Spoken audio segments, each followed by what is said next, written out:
Good afternoon, everyone, and welcome to the Avenging Angels softball complex on the beautiful campus of Meredith College in Raleigh, North Carolina, where we have a non-conference Division III softball doubleheader for you today between the visiting Green Terror of McDaniel College and the Meredith Avenging Angels. Hello again to all. My name is Bill Zioli. It's a pleasure to have you with us on this Sunday afternoon for some more Avenging Angels softball. It's a very cloudy and somewhat rainy 70-degree day here in Raleigh, North Carolina. I was going to say with the threat of some wet stuff falling, but it already happened. A little drizzle here right before the national anthem was played, but it is slowing down, and hopefully the rain will hold off for the rest of today. The Green Terror of McDaniel College out of Westminster, Maryland, who finished 24-17-1 last season, come into today's doubleheader with a 1-1 record on the young 2018 campaign. They played their first two games of the season yesterday, competing at the USA Softball Complex in neighboring Cary, North Carolina, as they participated in the 12th annual Triangle Classic hosted by William Peace University. The Green Terrors split their two games, losing to future USA South foe Pfeiffer University 6-2 and defeating Eastern Mennonite University 4-3. The Avenging Angels come into today sitting at 3-3 on the season, and they were also in action as well yesterday, hosting Emory and Henry College right here in Raleigh, where the Angels split with the Wasps, winning the first game at 9-0 in 5 innings, and then losing game 2 7-0. And we are about to be underway here in Raleigh, North Carolina. First up for the visiting Green Terror of McDaniel College is number 44, Fiona Johnson. First pitch from Taylor Jackson is in there for a called strike. Jackson's on the hill again after pitching 5 and 7 innings yesterday, or 5 and 5. She replaced Maya Morrison at game number 2. And Johnson gets the bunt down. Buckland charges it, thrown on to first, and in time for the out. Jackson's in the pitching circle. Rachel Peel catching. Allsbrook is at first. Artigue's at second. Kelsey Mabes at short. Brittany Buckland is at the hot corner. Maria Annunziata is in left. Sarah Watson in center. And Erica Osina in right field is the defense for the Avenging Angels. Now up is number 33, Peyton Lewis, for the Green Terror. She takes the first pitch in there for a called strike. Fiona Johnson, the pitcher, led off for the Green Terror. Peyton Lewis is behind the plate. She's second. Taylor Hishin, third. Megan Coyle, cleanup. She's the DP. Here's the 0-1 from Jackson, and that's low for ball 1. Carly Dykeman is batting fifth. She's at second. Christina Shank is in right field. Michaela Persinger is batting 7th. Alicia Wagner batting 8th. She's at first. And Haley Michael is at short. She'll round out the batting lineup for the Green Terror. Madison Johnson is in the flex position. She'll play left field. Count now 2-1 here to Peyton Lewis. And here's a pitch from Jackson. And that's high inside for ball 3. Lewis is a 167 hitter coming into today. Again, the Green Terror, their first two games of the season were yesterday. Here's the 3-1, and that paints the outside corner for a called strike 2 from Taylor Jackson. Taylor Jackson coming into today 2-1 on the season with a 2.91 ERA after a 9-0 shutout win yesterday in game 1 against Emory and Henry. This one's fouled off by Lewis, and she stays alive. 3 balls, 2 strikes.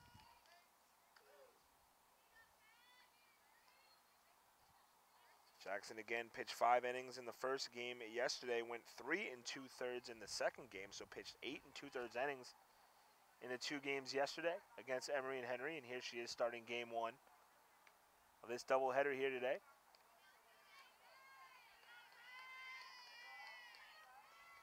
Started a couple minutes early here in Raleigh due to the threat of rain this afternoon. Here's the payoff from Jackson, and swung on shallow fly ball, and Mabe gets under it for the out, and 2 down here for McDaniel in the top half of the first. And here is Taylor Hishin, the third baseman for the Green Terror.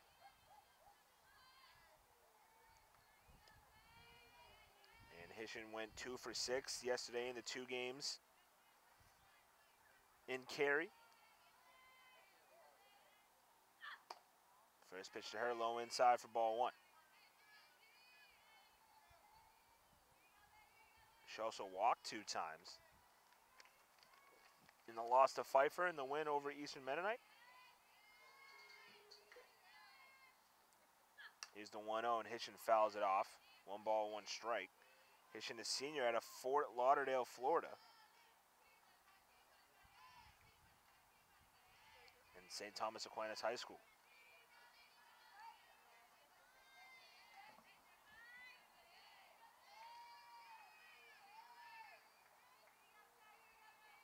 One ball, 1 strike to Hitchin. 2 out, bases empty here in the top of the first for McDaniel. Here's a pitch from Jackson, and that's high for ball 2.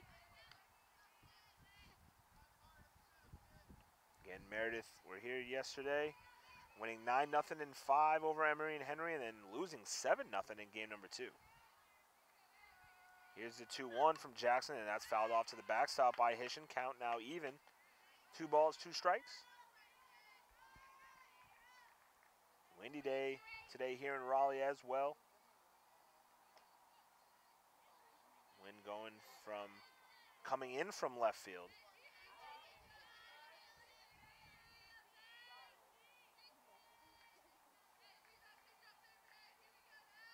Here's the 2-2, and that just misses outside, and the count full.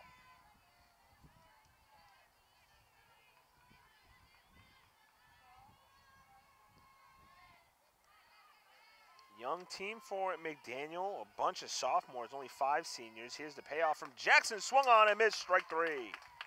1-2-3, go the Terror in the top of the first. First strikeout of the afternoon for Taylor Jackson. No runs, no hits, no errors, none left on. As we go to the bottom of the first, no score, and here's the starting batting order for Meredith. At short is Kelsey Mabe, she'll lead off. Erica Osina will bat second, she's in right. Sarah Watson will bat third, she's in center field. Brittany Buckley in the cleanup, she's at the hot corner, third base. Maria Annunziata in the 5-hole, she's in left.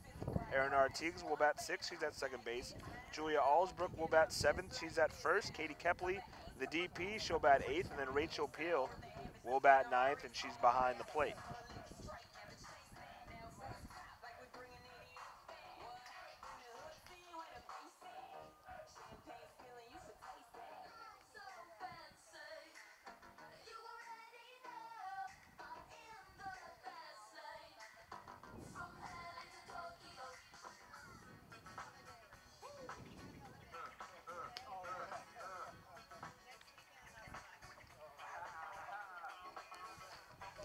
So after today, Meredith will be in action midweek at Guilford for a doubleheader to round out non-conference play. Of course, they'll have a non-conference schedule in the middle or second week of March, as they will take place in the Sun-Kissed Games down in Kissimmee, Florida. They'll take on the likes of Illinois College, Montclair State, and Aurora College. Shortstop number 32, Kelsey Mabe. And now here comes Kelsey Mabe. She went 2 for 5 in the 2 games yesterday with a walk. Her 2 hits were singles. The sophomore out of Rockingham, North Carolina. Very speedy. And McDaniel's third baseman well in. First pitch is a high fly ball, shallow left field, and it's going to fall as the left fielder slipped, and that's the flex, Madison Johnson, and she really had to come in for that one. And she dove face first trying to come up with that one, as that ball was coming down fast, and slippery conditions here in Raleigh, North Carolina, with the rain coming down pregame. And now Johnson got to compose herself here or get herself together after taking a hard fall, diving, coming in for that ball. And that's a single for Kelsey Mabe.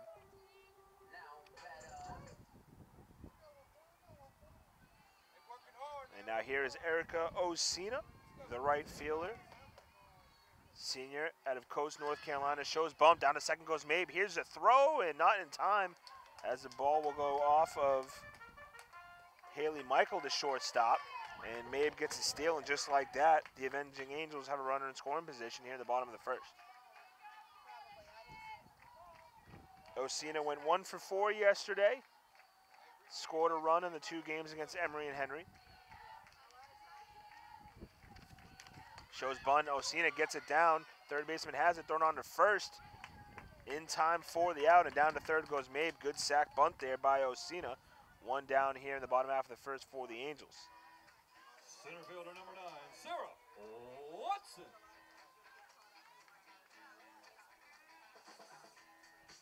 Now here comes Sarah Watson, the center fielder. And yesterday she went 2 for 6, scored 2 runs. First pitch to her, she takes on the outside corner for a called strike. Watson batting .412 in the 6 games this season. She started all 6 games. 7 hits and 17 at-bats, has scored 5 runs, 2 RBIs to her name. And she slaps this one to center field. And this will get down for a base hit. Incoming to score is Mabe. Watson rounds first and stands up into second with an RBI double. And the Avenging Angels are on the board first here in the bottom half of the first inning.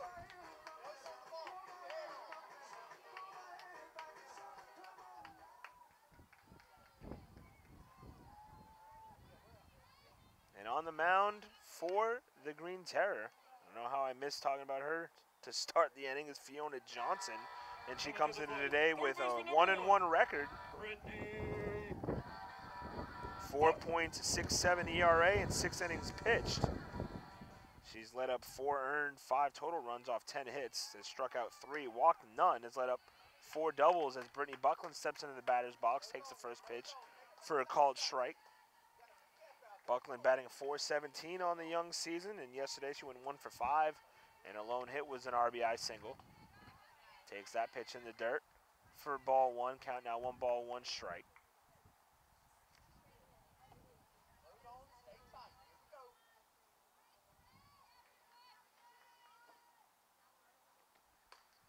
Buckland pops this one up behind the plate.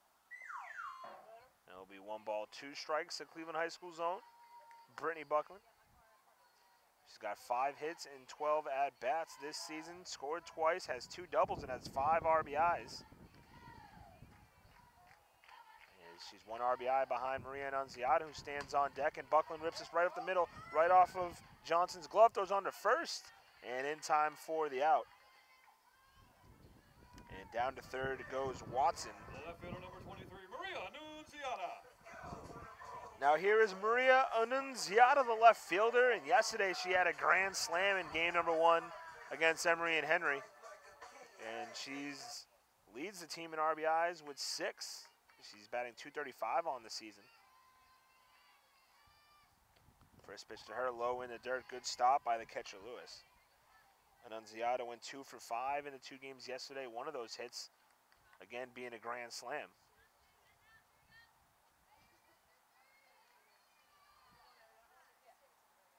And now Annunziata calls time. And she had a chat with the home plate umpire. And now the umpires are coming together.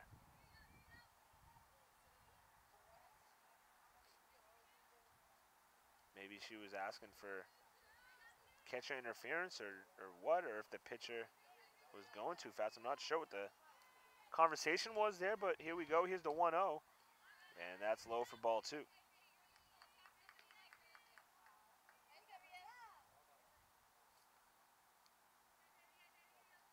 Two balls, no strikes, and now the catcher Peyton Lewis looks like maybe have something caught in her eye.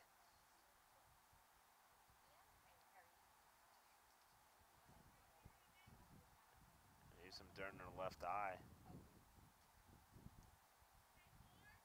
Stops the play here momentarily. 2 balls, no strikes, 2 outs. Watson on third. As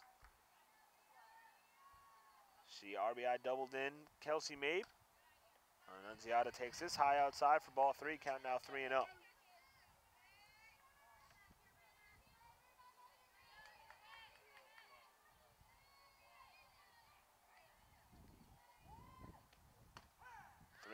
Inside for a called strike. Artigues on deck for the Avenging Angels. Here's the 3-1 to Annunziata, and she fouls it off to the backstop. Count now full, 3 balls, 2 strikes.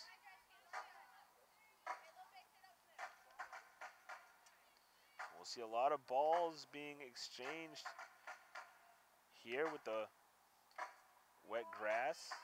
As the rain Only came down for a couple minutes here pregame.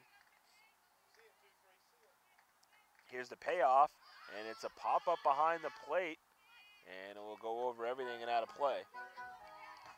So Annunziata stays alive. Annunziata and Artigues, who's on deck. The 2 lone home runs for the Avenging Angels this season. Here's the payoff from Johnson, and that just misses, and Annunziata will go to first base with a walk. And now here comes Aaron Artigues, Second baseman number 20, Aaron Ortiz. who is 1 for 8 this season, and that one hit being a solo home run yesterday in the 9-0 Game 1 win over Emory and Henry.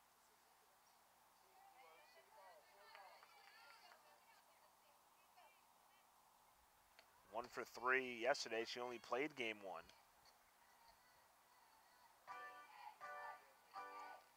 No, actually, she was the DP yesterday in game number 2, but she was pinch hit for. She was hit by pitch on another at-bat, and she takes that for a called strike.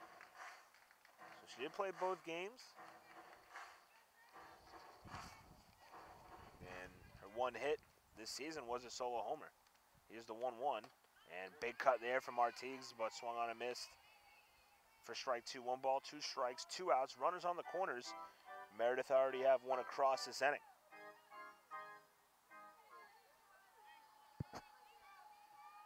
Here's the 1-2, and swung on and ripped foul, and this will break a windshield, and that's headed towards my car. I don't like that.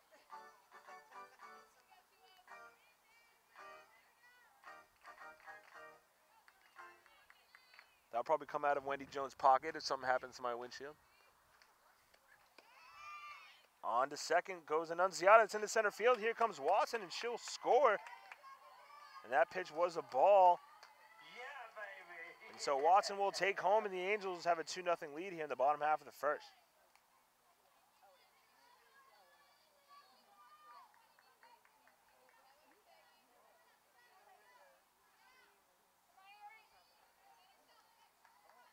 So Annunziata steals second, and on the throw down to second, which gets into center field, Watson takes home.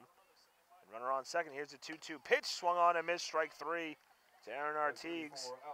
First K for Fiona Johnson. 2 hits, 1 walk. And now 2 runs off 2 hits, 1 walk, no errors, and 1 left on for the Angels in the bottom of the first. We go to the top of the second, and the Angels have 2 runs across the plate. It's 2-0 Meredith after 1. This is Avenging Angel softball.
For the Green Terror, designated player. Top of the second here in Raleigh, North Carolina. Game number 1 of this doubleheader between the Green Terror of McDaniel College and the Avenging Angels of Meredith College. Here is Megan Coyle, the DP.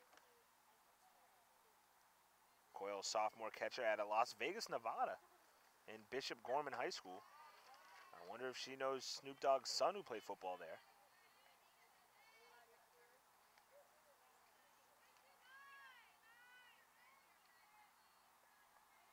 Coyle, .667 batting average, 2 for 3 this season. Of course, again, they played their first 2 games of the season yesterday, did McDaniel. And 2 out of those 3 hits for Coyle was a double. And the other one was a home run. Here's a 2-0 from Jackson, and that's in there for a called strike. So Megan Coyle, 2 for 3, 1 double, 1 home run, 2 RBIs already this season in the 1 game she appeared in. Here's the 2-1, and that swung on, ripped down to shortstop. Good stop by Mabe, throws on her knees, in time for the out. Kelsey May. What a play by Kelsey Mabe, who dove to her right and threw from her knees across the diamond to get Coyle in time. Brings up the second baseman, number 10, Carly Dyckman. An unbelievable play there from the sophomore shortstop, Kelsey Mabe. And one down here for the Green Terror in the top of the second. Coming into the plate now is Carly Dyckman. First pitch to her, swung on and fouled off to the backstop. Dyckman looking for her first hit on the season. She's 0 for 6. Has a strikeout. Dyckman, a senior from Easton, Pennsylvania.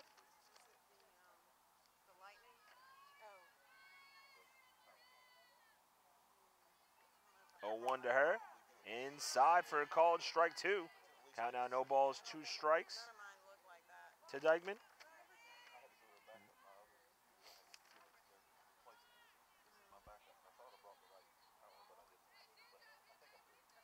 Here's the pitch. Swung on and slow grounded to Buckland, who has it on to first. In time for the out. The first. Route number 2 brings up And the right 2 fielder, down number here for the 77, Green Christina Terror in Shank. the top of the second.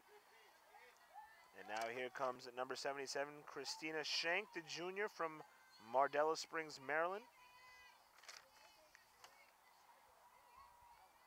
Shank 3 at-bats, and she only appeared in 1 game yesterday, looking for her first hit of the season.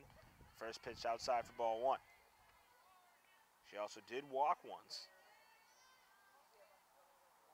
So 0 for 3 with a walk in the 1 game she appeared in yesterday.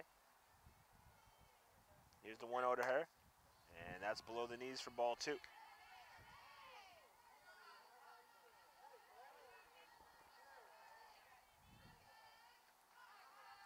Two down, bases empty here for the Green Terror in the top of the second. Meredith already up 2-0.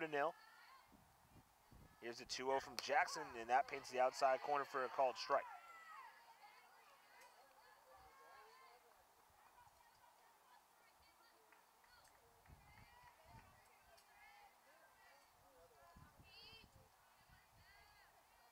Here's the 2-1, swung on and missed. High outside for strike 2. Count now even, 2 balls, 2 strikes. Again, 2 outs, bases empty. Meredith with a 2-0 lead here in the top of the second. Jackson doesn't like that one.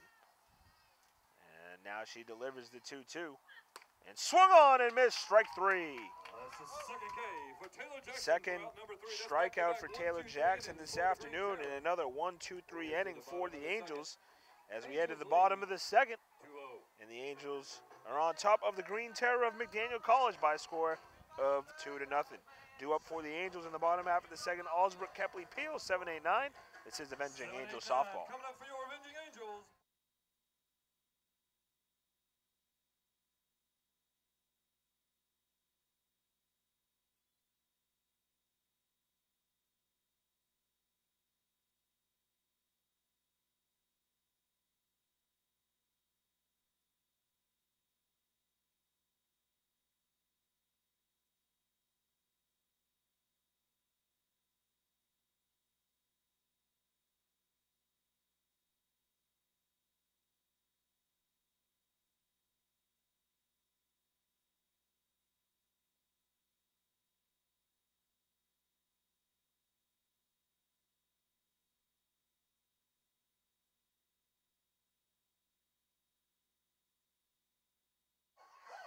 Bottom of the second here in Raleigh, and stepping up to the plate is Julia Allsbrook, senior out of Greenville, North Carolina, for the Avenging Angels. First pitch to her, inside for a ball. Allsbrook 1 for 5 yesterday in her 1 hit, a base clearing 3 RBI double, and the 9-0 win over Emory and Henry. Here's the 1-0 to her, a big rip, and she fouls it off over everything, and again, that's towards my car.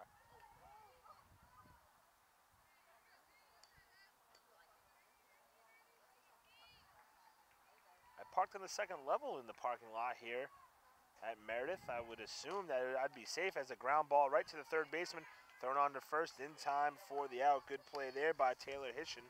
And there's 1 down here for the Angels in the bottom of the second. Player number 12, Katie Kepley. Up next is the DP, Katie Kepley, the senior out of Rockwell, North Carolina. And Kepley went 1 for 2 yesterday in one game she played. And first pitch, big cut, missed for strike one.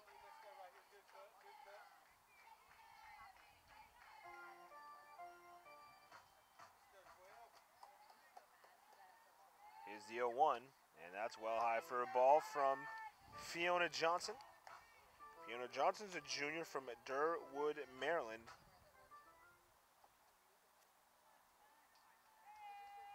Here's the 1-1, and that's low inside for ball 2.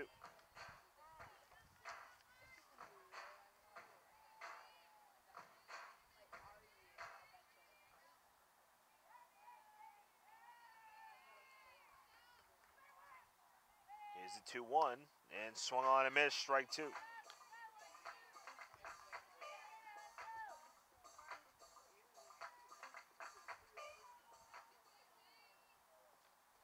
Count 2 balls, 2 strikes, 1 out, bases empty. Here's the pitch, and that's low, ball 3. And Kepley took a half step to first base, and that was ball 4.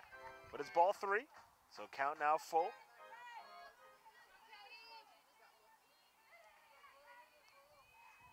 Here's the payoff from Johnson, and inside corner called, strike 3. Second K of the afternoon for Fiona Johnson. First one looking. 2 down here for the Avenging Angels here in the bottom of the second. Now here is the catcher, Rachel Peel.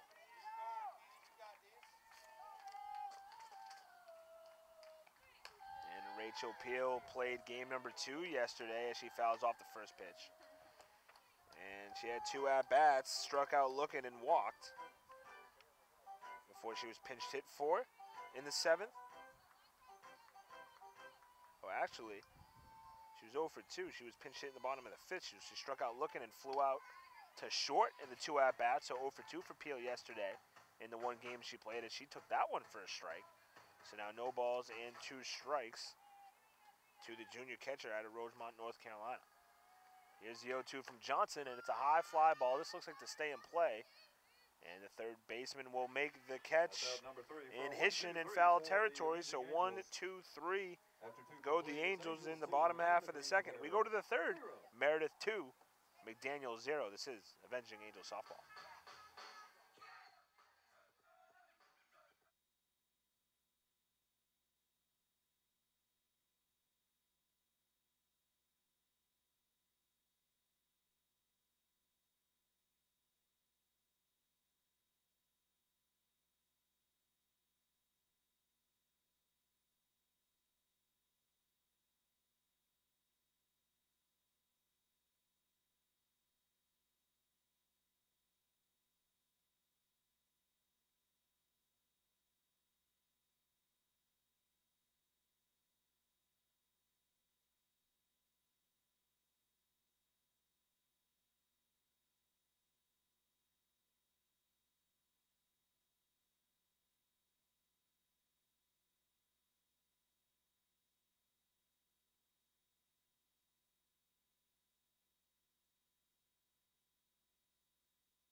Top of the third we go here in Raleigh, North Carolina on the campus of Meredith College at the Avenging Angels softball complex. 2-0 Meredith is the score to start the top of the third. And leading off for the Green Terror is Michaela Persinger, the center fielder.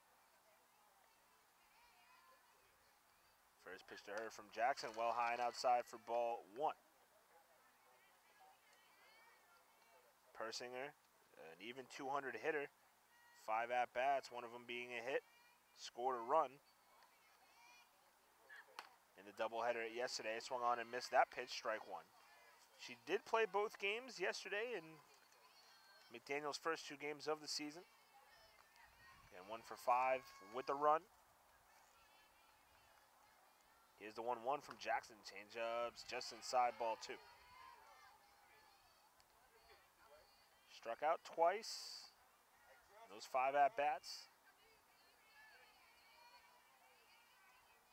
Here's the 2-1 from Jackson, and that paints the outside corner for a called strike 2. Count even now. 2 balls and 2 strikes to the freshman out of Emmitsburg, Maryland.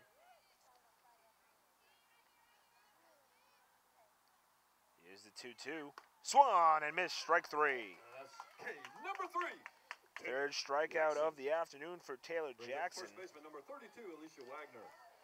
And Jackson had 3 Ks in the win yesterday against Emory and Henry. Only had 1 in the relief appearance in game number 2. Had 12 in her appearance on Thursday against Shaw. Now here is Alicia Wagner, the first baseman. First pitch to her, well high for ball 1. Wagner, a junior out of Bradenton, Florida. And she's a .400 hitter so far, 2 for 5. One of them being a home run.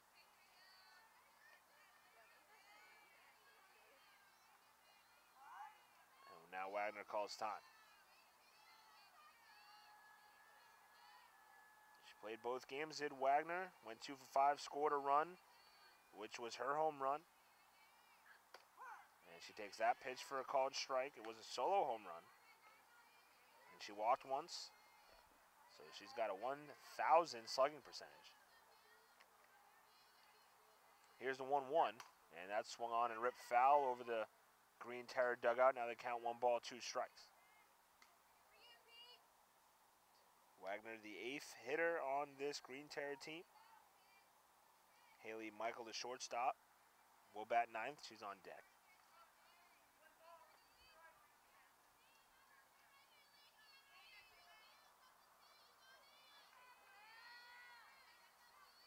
Here's a 1-2 from Jackson. Outside corner called, strike 3. Fourth K. Back-to-back strikeouts for Taylor Number 2 Jackson. brings up the shortstop, number 17, And now she's Haley got 4 Michael. on the afternoon. And now here's Haley Michael, the sophomore from Oldsmar, Florida.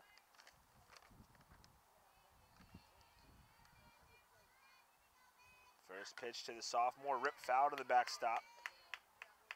Michael 1 for 5 yesterday, and she played both games. Struck out twice and walked once.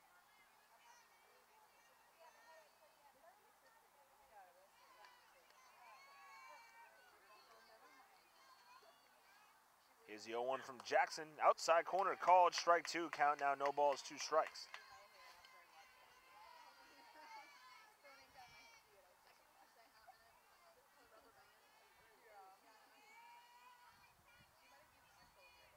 Here's the 0-2, and that's outside ball 3.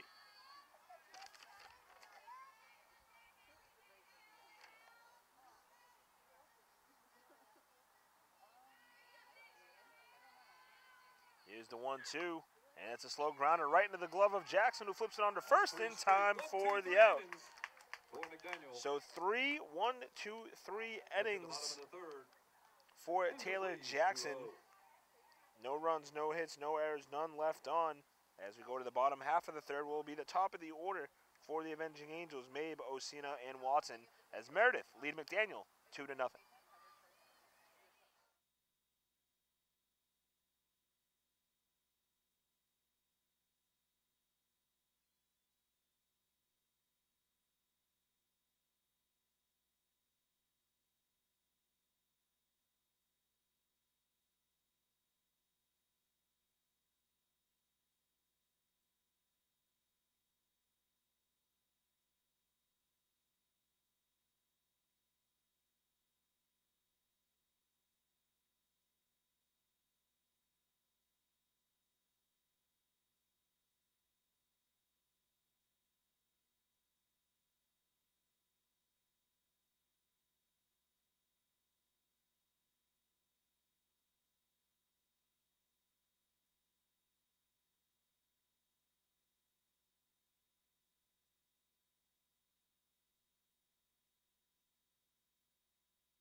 Bottom of the third here in Raleigh, North Carolina. 2-0 Meredith lead. Here comes Kelsey Mabe. First pitch to her, slap right down to the shortstop, thrown on to first and in time for the out. So one pitch, one up, one down for the Angels. Number 14, Chalk that up as a 6-3 put out. Now here comes Erica Osina. She sacrificed Mabe to second in the first inning with a sac bunt. First pitch to her, swinging into left field for a base hit. And that was trapped by the left fielder Johnson. And it's a base hit single for Erica Osina. Number 9, Sarah Watson. So I don't know if that's a game plan from head coach Kim Scavone on getting after Johnson on the first pitch. But back-to-back first pitch swinging by Mabe and now Osina. And Mabe grounded out Osina with a single. Now here is Sarah Watson, RBI double in her first at-bat in the first inning. First pitch to her, swinging, and that's in play, and it will get down for a base hit. So 3 pitches from Fiona Johnson here in this bottom of the third. 3 swinging balls into play. 2 singles, 1 ground out. And now Meredith had runners on first and second with 1 out. And here comes Brittany Buckland, who grounded out to the pitcher in the first.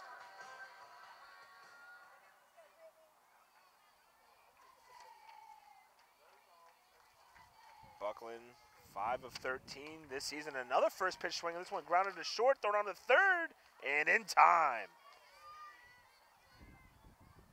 So a quick play there from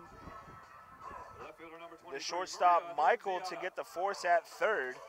So Buckland reaches on a fielder's choice, and Osina gets thrown out on the 6-5, and Watson moves over to second, and now here is Maria Annunziata, who walked and was stranded in the first. So runners at first and second now, 2 outs here for the Angels. They lead 2-0 here in the bottom of the third. And it's a slow grounder, but it will go off Annunziata for a strike.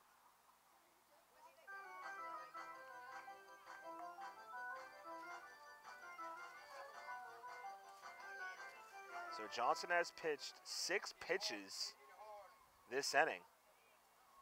Here's the 1-1. Now make that 7 pitches, and a big cut from Annunziata misses. Count now 1 and 2.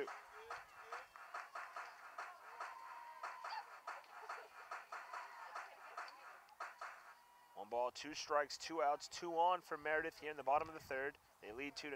Here's the pitch, and that's well high outside for ball 2.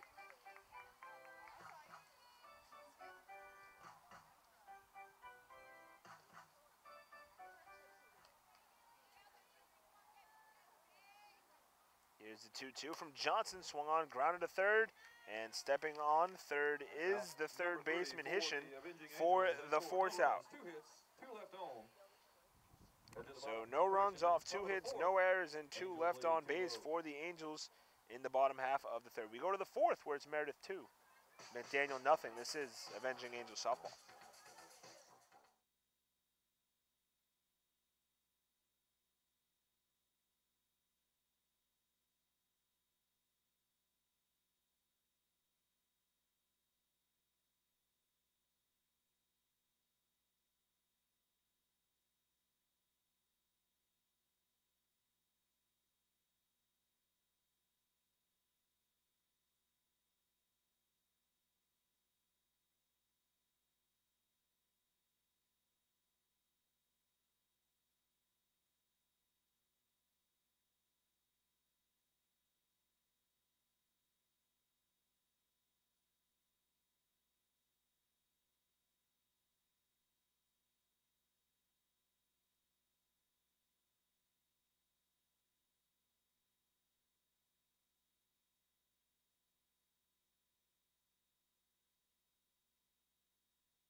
Top of the 4th here in Raleigh, North Carolina. Leading off for McDaniel is the pitcher Fiona Johnson.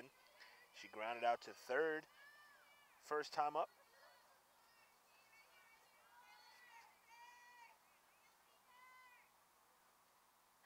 First Pitch to her swinging, and Johnson fouls it off to the backstop.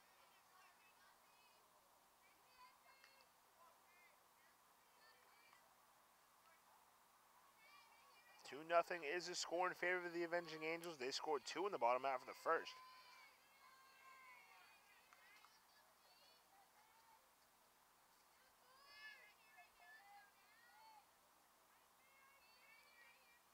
Here's the 0-1 from Jackson, and that's short of the plate and in the dirt for a ball.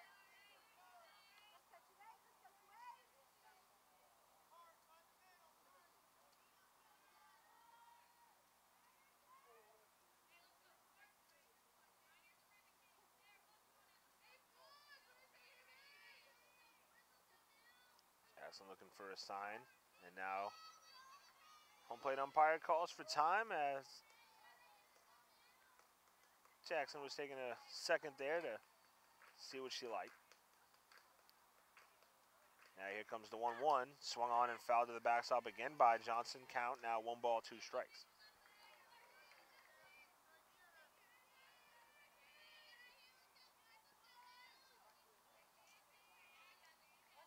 Meredith will be home again next weekend.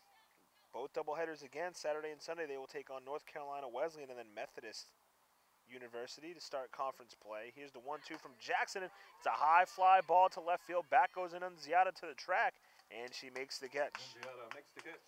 Trout, number 1, brings up the catcher, number 33, Peyton Lewis.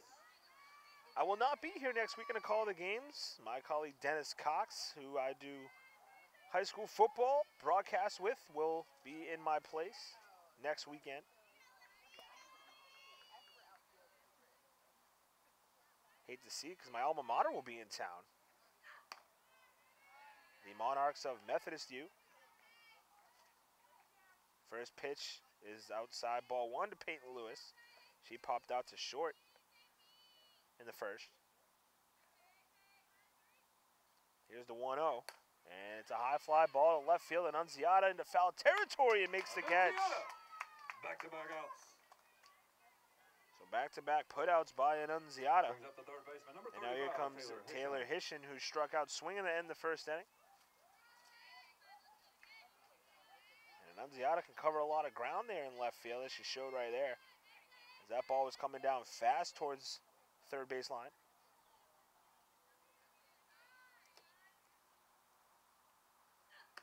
First pitch to Hishin on the outside corner for a called strike.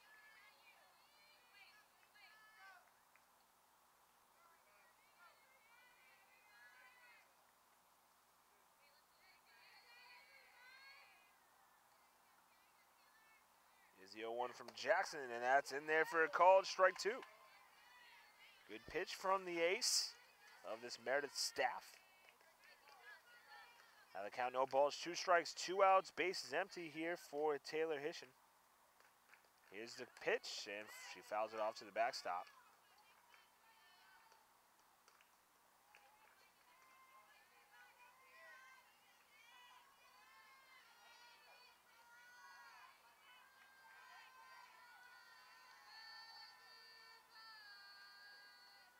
Here's the 0-2 again from Jackson.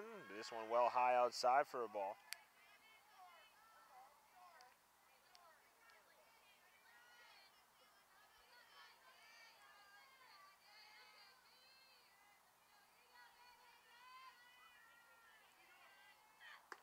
One, 2 inside, called ball 2. And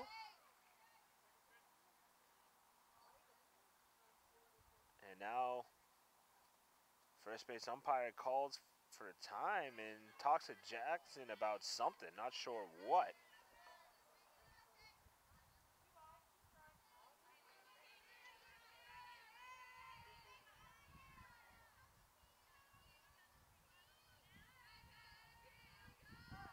And now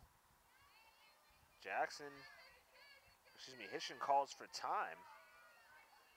Jackson taking a while to see which pitch she likes, and now she gets it. Here comes the 2-2, and that's well high, ball 3. So count now full here to Taylor Hishin, the third baseman. 3 balls, 2 strikes, 2 outs, bases empty. Meredith have a 2-0 lead here in the top of the 4th. This game moving right along. Here's the payoff. And on the outside corner called strike 3. K for Taylor Jackson and the fourth straight 1-2-3 for the Green Terror. We head to the bottom of the fourth. So 5 Angels strikeouts lead for Taylor 2-0. Jackson. And it's been 12 up and 12 down for the Terror after 4 innings. We head to the bottom half of the fourth, where will be Artigues, Allsbrook, and Kepley. 6, 7, 8 due up for the Avenging Angels. They lead McDaniel 2-0. This is Avenging Angels softball.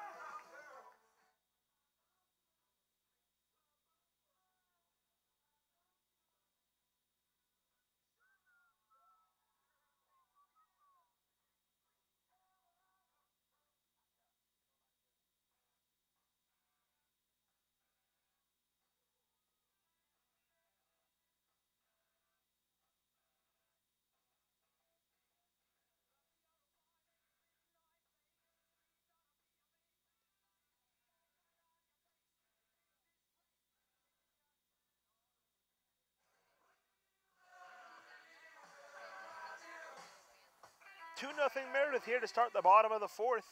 Here in Raleigh, North Carolina, and due up here is Erin Artigues. Struck out swinging to end the first inning in her first at-bat this afternoon. Had that solo home run yesterday against Emory and Henry in game 1. First pitch in there for a called strike.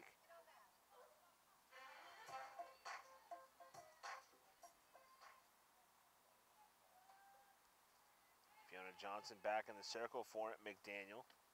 And first pitch ripped to short and right past the glove of Haley Michael. And that's a base hit for Erin Artigues.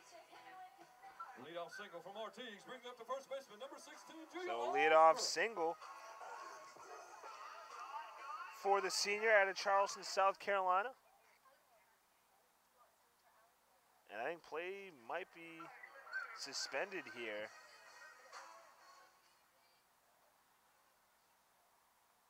Or maybe a pinch runner, actually.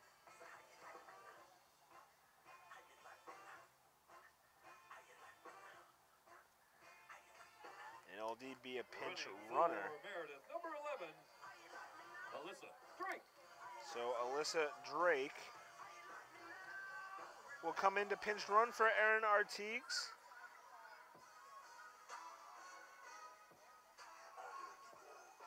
Alyssa Drake, the freshman out of West End, North Carolina, and Pinecrest High School, is now on first base. And here is Julia Allsbrook, grounded out to third, and she puts the bunt down. On to second goes Drake, and Johnson flips it on to first to the covering Dykeman. And Allsbrook does her job, sacrifices Drake to second base. Designated player number 12, Katie Kepley. So Drake on to second on the sacrifice. And now here is Katie Kepley, who struck out looking in the second. Runner on second, 1 out. Meredith lead 2-0 here in the fourth. First pitch from Johnson, swinging foul from Kepley. Kepley, this one of the seniors from Rockwell, North Carolina, and East Rowan High School.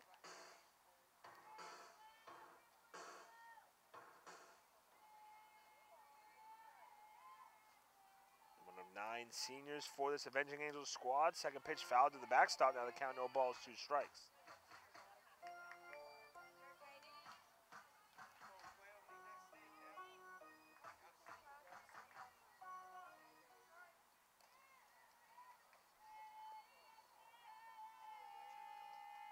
Here's the 0-2, and that's well high for a ball. It looks like Meredith will have a pinch hitter coming up next for Rachel Peel. Looks like to be Cecilia Coleman now, who's on deck. Sophomore outfielder out of Wilson, North Carolina. Here's the 1-2, and fouled off by Kepley. Coleman here looks like transfer from Campbell U. Bowies Creek, I believe, North Carolina. Campbell University. Here's the 1-2 to Kepley, and that's low inside for a ball. Count now even, 2 balls, 2 strikes.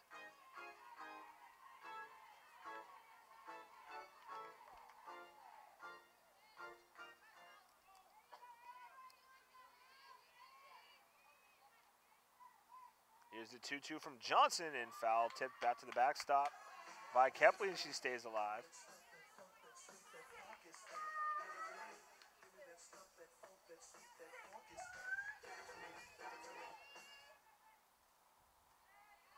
Two balls, two strikes, one out. Alyssa Drake on second for the Angels. Here's the pitch from Johnson. It's a changeup. Kepley short grounder to second base, flipped onto first, or should I say slow grounder, and flipped onto first for the out as Drake moves to third.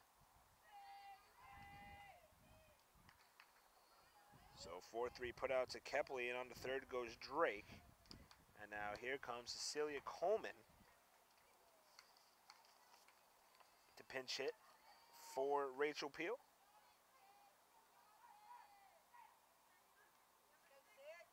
Ladies and gentlemen, your attention please. Pitch hitting for the Angels, number 6, Cece Coleman. Coleman has played one game this season, is yet to have an at-bat. Or she walked in her one at-bat. No, she didn't walk, so first pitch swinging. It says she's played in one game, no average, no hit, all zeros across the board, but she attempted to steal. So I guess she pinched run. Is that probably what that is? So she pinched ran and got caught stealing in her one appearance. Here's her first hit as an Angel. Or at bat as an Angel. And now the count, no balls, two strikes, as she fouls it off over the McDaniel dugout. So Drake on third, no balls, two strikes, two outs here for Coleman and the Angels in the bottom half of the fourth. Coleman's a sophomore again from Wilson, North Carolina. It's a high pop-up, and the catcher's under it, and making the catch is Peyton Lewis. And that will do it for the Angels in the bottom half of the fourth. No runs off, one hit, no errors, and one left on base. As we head to the fifth inning, Meredith 2, McDaniel nothing. This is Avenging Angels softball.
Top of the fifth here in game number one of this doubleheader between the Green Terror of McDaniel College and the Avenging Angels of Meredith College. And leading off the top of the fifth for the Green Terror is Megan Coyle, grounded out to short in the second inning on a great play from Kelsey Mabe.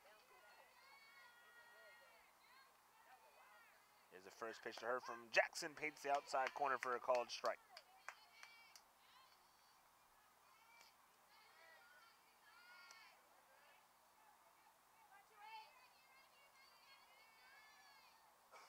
Here's the 0-1 from Jackson, and that paints the outside corner yet again for a called strike two. Coyle, the DP here today for McDaniel. Sophomore out of Las Vegas, Nevada. Here's the 0-2, and a grounder here to second base. Artigues has it. Underhand on to first, and Allsbrook in time for the out. Number 1 brings up second baseman, number 10, Carly Diekman. Now here comes Carly Diekman. The second baseman grounded out to third in the second inning. Diekman, the senior out of Easton, Pennsylvania.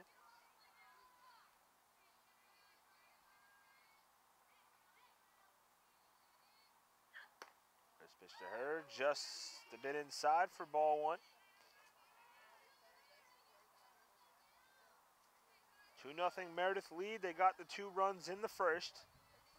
As we're in the top of the fifth, as Jackson just misses that one outside. Count now 2 balls, no strikes.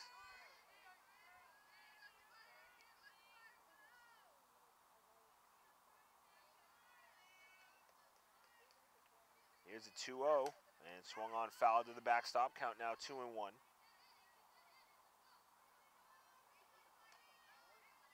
Jackson has retired the first 13 batters for the Green Terror so far this afternoon.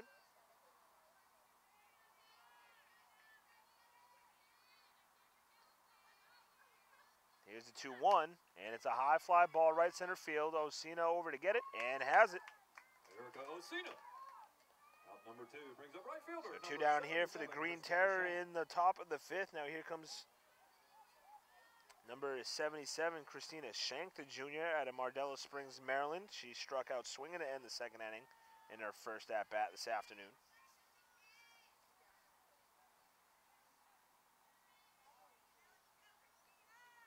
First pitch to her on the outside corner, called strike 1.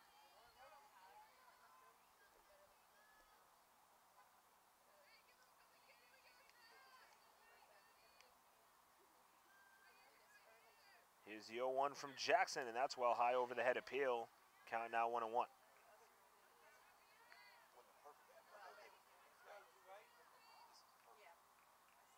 Meredith got no hit in game number 2 yesterday against Emory and Henry, losing that 7-0. Here's the 1-1. And that's just outside, ball 2.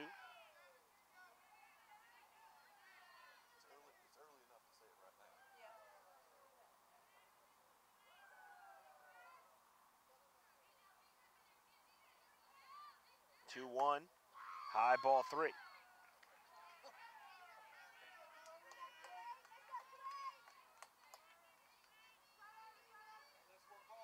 3 balls, 1 strike, 2 outs, bases empty in the top half of the 5th.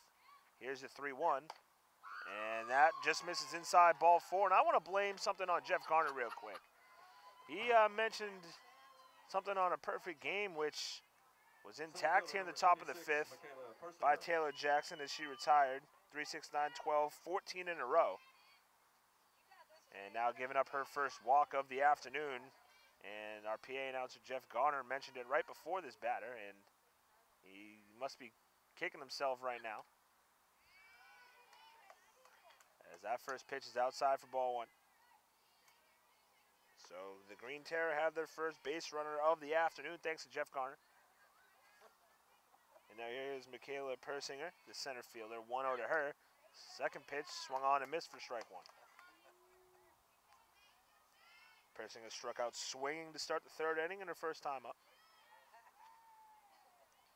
The center fielder, freshman from Emmitsburg, Maryland. Here's the 1-1 from Jackson, swung on, tipped into the glove of Peel for strike 2.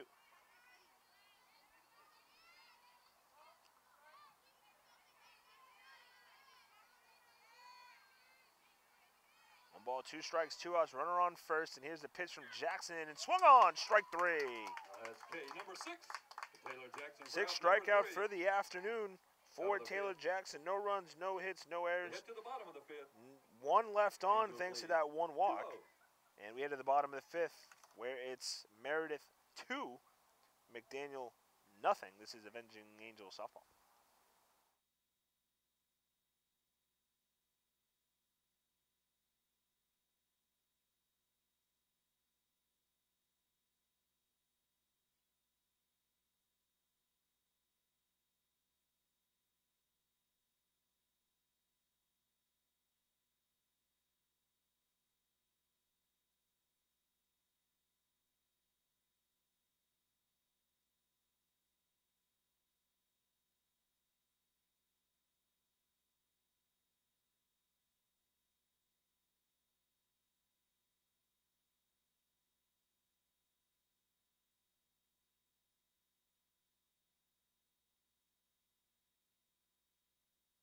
Number 32, Kelsey.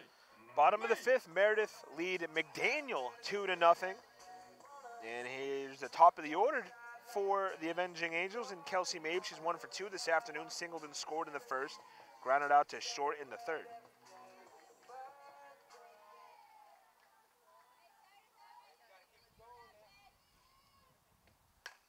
And Mabe slaps, hits right up the middle and into center field for a leadoff base hit. So Mabe now 2 for 3 today. And a great diving attempt, though, from the shortstop, Haley Michael, as she made a good play on Mabe back in the third, but this one just out of her reach as she dove to her left. As the ball went into center field, and now here's Erica Osina. 1 for 2 today, singled in the third, sacrifice bunt in the first. And she might do it again, but she pulled up there on that bunt attempt for a ball.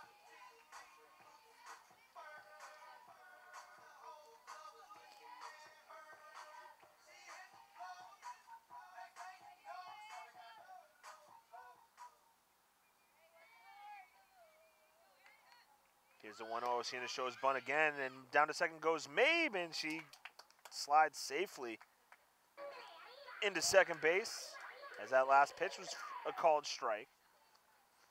So Mabe down to second with the steal, and now Osina steps back into the batter's box with a 1-1 count, and we'll see if head coach Kim Scavone wants her to sacrifice her to third or have Osina hit away. And Osina does get the bunt down. On to third goes Mabe. On to first on the throw, and in time for the out. So Osina with another sacrifice bunt. Center fielder number 9 is Sarah Watson. And Mabe goes over to third on the sacrifice. And now here comes Sarah Watson, who is 2 for 2 this afternoon. RBI double in the first, singled in the third. First pitch to her, and it's a slap hit right up the middle, and then coming to score is Kelsey Mabe. And Watson now 3 for 3 with 2 RBIs this afternoon.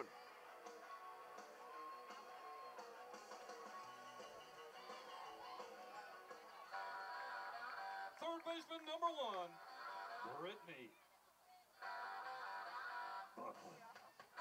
And now here is Brittany Buckland, 0 for 1 today, and reached on a fielder's choice.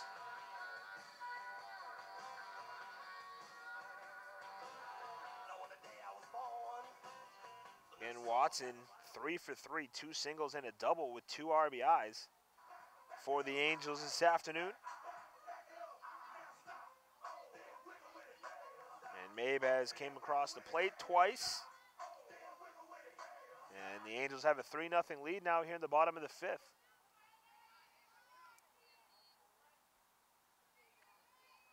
First pitch to Buckland, check swing, high ball 1.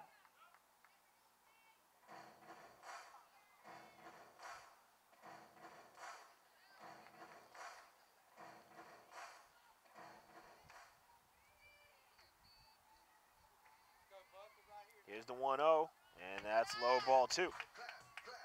2 balls, no strikes, 1 out. Watson on first after her RBI single to score Mabe.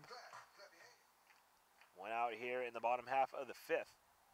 Here's the 2-0, and that's low inside ball 3 to Brittany Buckland.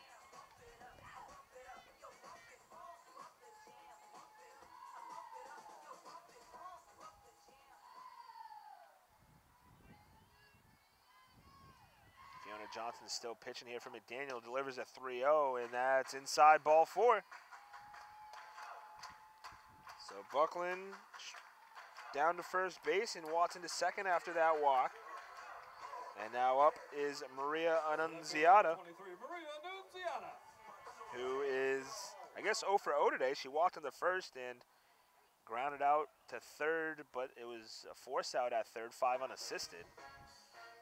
And now here comes the assistant coach for McDaniel on a mound visit to Fiona Johnson. Watson on second, Buckland on first, 1 out here in the bottom of the 5th. And Meredith have a 3-0 lead.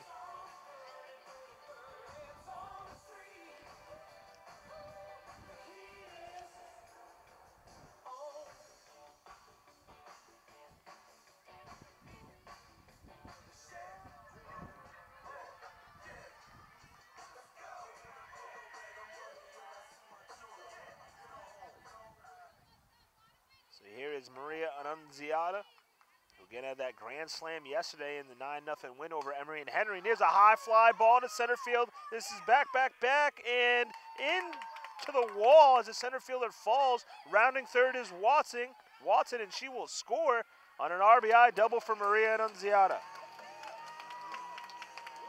The center fielder, Michaela Persinger, had to track that ball all the way back to the track, and it went over her head.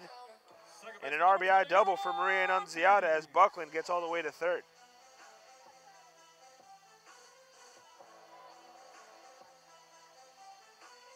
And with that, the Angels now lead 4-0 off the RBI double for Maria Annunziata. Here's Erin Artigues now, who is 1 for 2 today. Struck out swinging in the first, singled, and then was pitched, ran 4 in the fourth.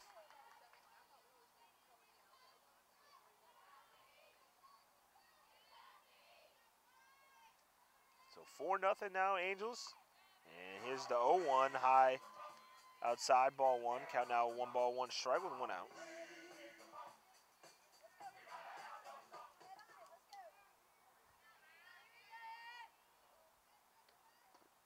One in the dirt for ball 2.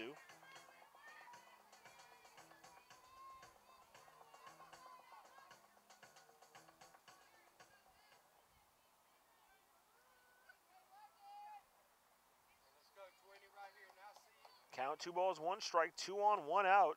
Change up high outside, ball 3 from Johnson.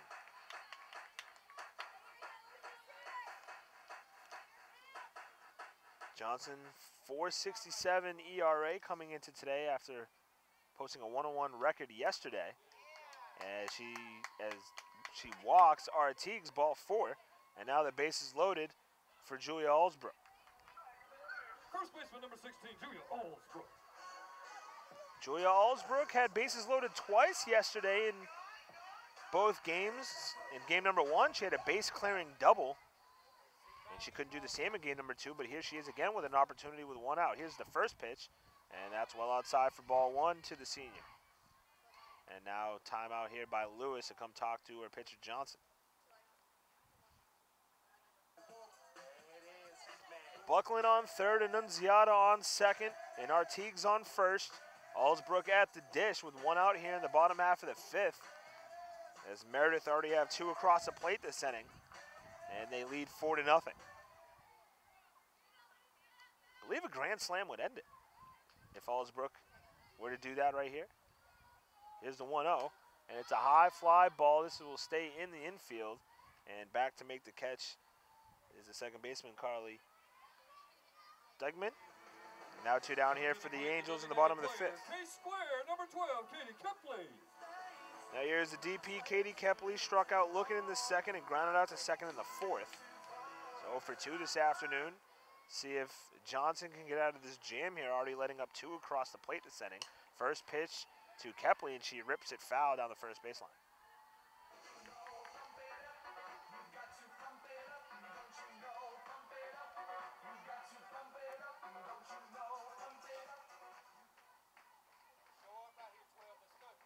Eighth batter of the inning, and Kepley rips it to shortstop and on to third in time for the force out, which ends the inning. Good play there from Haley Michael.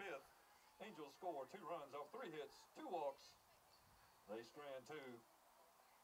Correction, they strand 3.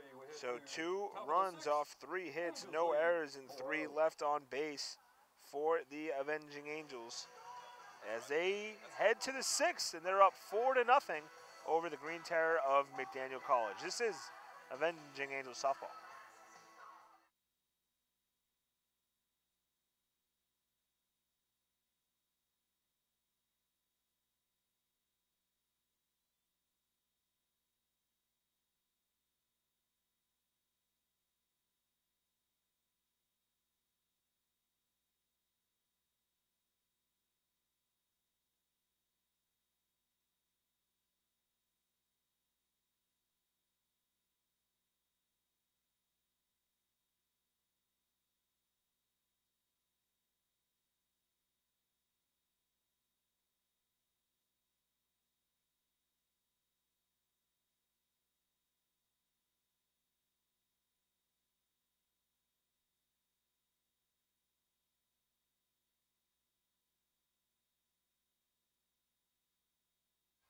of the sixth. First baseman, Top of the sixth number we 32, go Alicia here in Wagner. Raleigh, North Carolina, where the Avenging Angels of Meredith College lead the visiting Green Terror of McDaniel College by a score of 4-0. And now leading off for the Green Terror is Alicia Wagner. First pitch to her from Jackson on the outside corner, called for strike one. Wagner struck out looking in her lone at bat back in the third inning.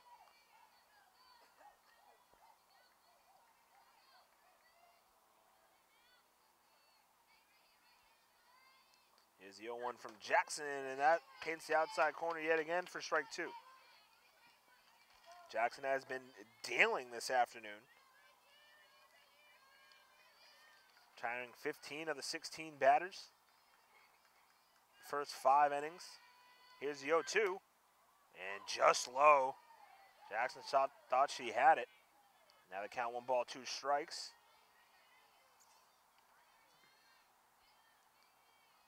To Alicia Wagner, the junior. Here's the pitch from Jackson and tipped to the backstop. Wagner stays alive.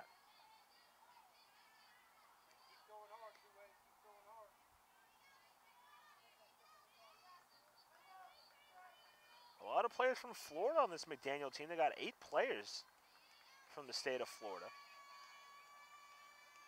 Here's the 1-2, and a rip down to up to left field, but Annunciata tracks it and makes the catch. Number 1 brings up the shortstop, number 17, Haley Michael. Now here's Haley Michael grounded out back to the pitcher to end the third inning. Sophomore shortstop out of Oldsmar, Florida.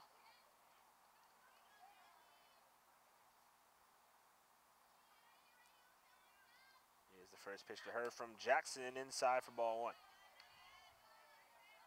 Meredith, 2 runs in the first, 2 runs in the fifth, have a 4-0 lead here in the top of the 6th inning.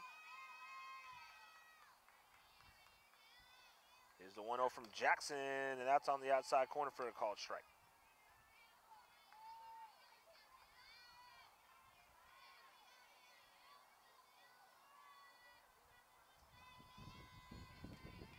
Here's the 1-1, inside for ball 2. Again, Jackson pitched 5 innings in game number 1 yesterday, 3 2/3 in game number 2. Here she is, 5+ here in game number 1 today. Here's the 2-1, and that's ripped foul. Count now even, 2 balls, 2 strikes.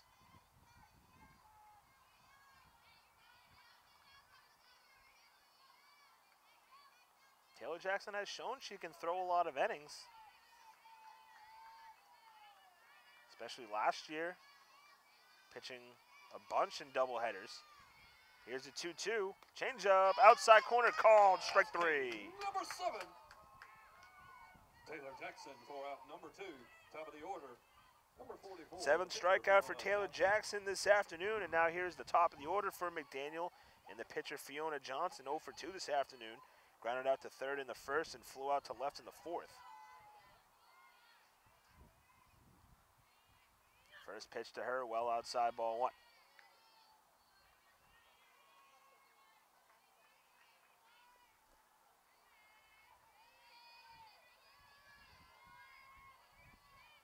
Here's a 1-0 from Jackson, and a pop-up behind the plate, and we'll get over everything.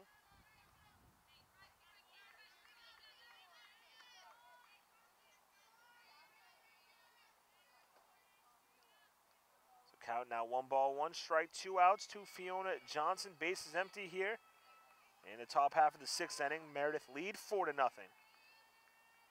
Here's the 1-1 from Jackson inside, ball 2.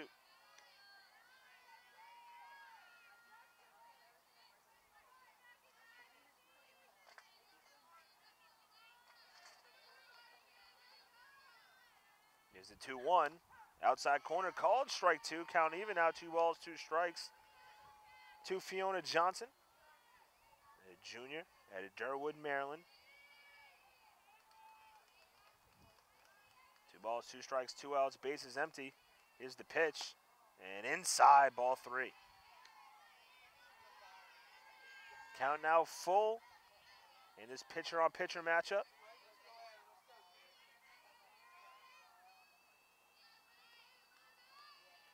Here's the payoff from Jackson, and it's ripped to left field and right into the glove of Maria Annunziata. That's another 1-2-3 inning. So another 1-2-3 inning for the Green Terror. No runs, no hits, no errors, none left on. As we head to the bottom of the sixth, it's Meredith 4, McDaniel 0. This is Avenging Angel softball.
Bottom of the sixth here in Raleigh, North Carolina, 4-0 Meredith.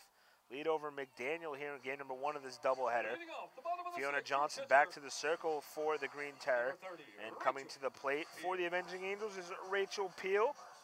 She was pinch hit for in her second at-bat, so she's 0 for 1 as she popped out to third back in the second inning.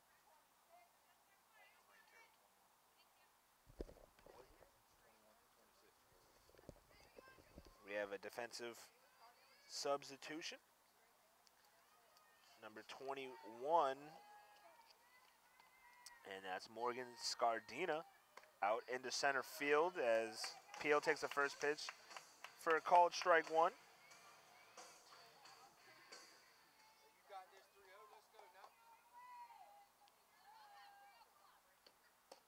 And Peel went around there on the low inside pitch, so the count now 0-2. But Morgan Scardina out in center field replaces Michaela Persinger for the Green Terror. Here's the 0-2 to Peel, and it's a high fly ball to center field right to Scardina, who records the first out of the bottom of the sixth. Shortstop number 32, Kelsey Mabe. So Scardina right into the action on the first batter of the bottom of the sixth. And now here is Kelsey Mabe, top of the order for the Avenging Angels, 2 for 3 this afternoon. Singled in the first and scored, grounded out to short in the third, and Singleton scored in the fifth, and takes that first pitch for ball 1. Stay hot, mate. Stay hot. Here's the 1-0 to Mabe, and it's a slap hit down the third base side, but well foul.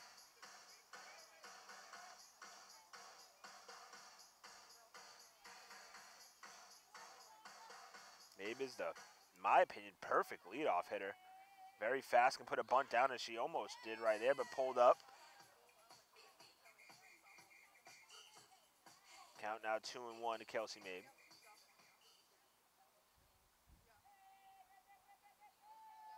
Here's the 2-1 from Johnson, and Mabe takes that one in the dirt. Now the count 3 balls, 1 strike.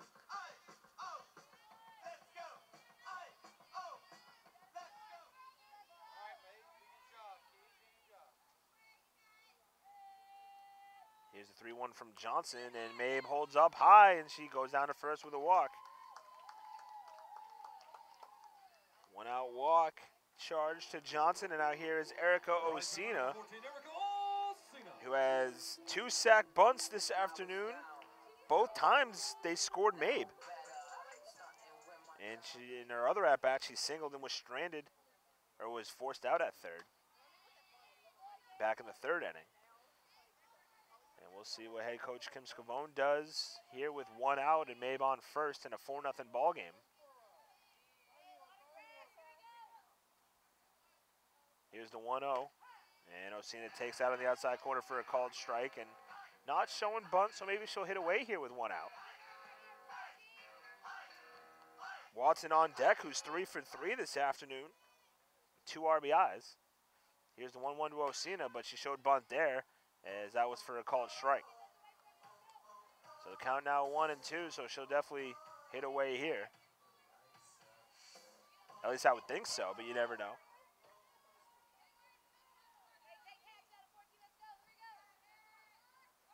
Here's the 1-2, and Osina slaps this one to the shortstop who has it, and on to first, and not in time. Osina beats it out. So one-out single for Osina. And on to second goes Mabe, and there's 2 on, 1 out here for Sarah Watson. Your center fielder number 9, Sarah Watson.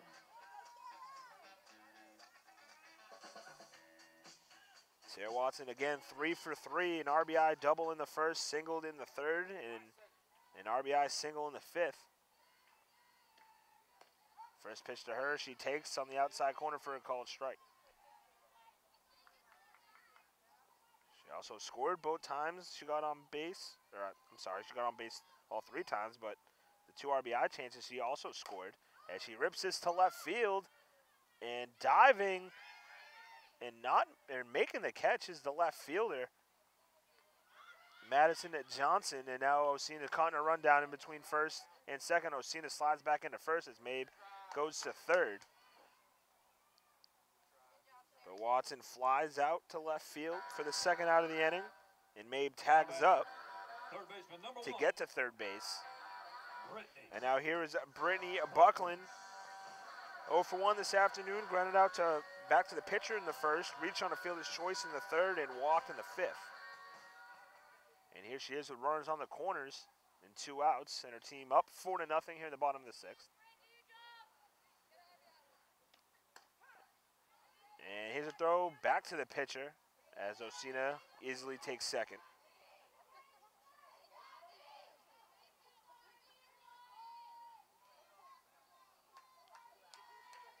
So now runners at second and third, and 0-1 count here to Buckland. Here's the pitch, and it's a changeup in the dirt for ball 1.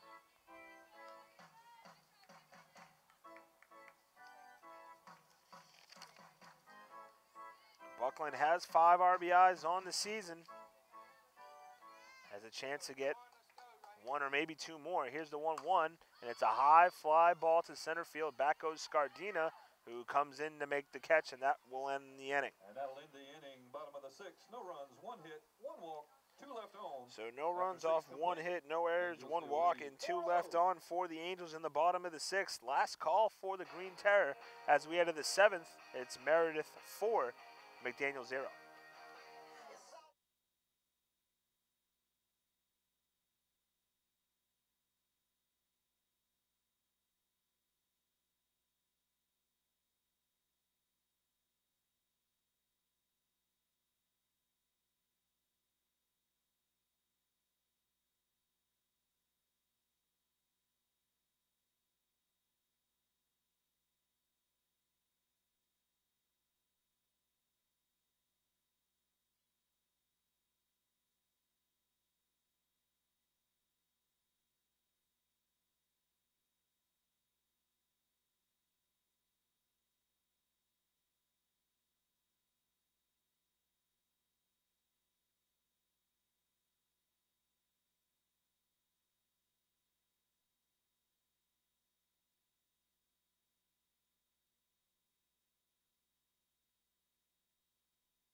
Top of the 7th and the last call for the Green Terror of McDaniel College as Meredith have a 4-0 lead. Here is Peyton Lewis 0 for 2 today.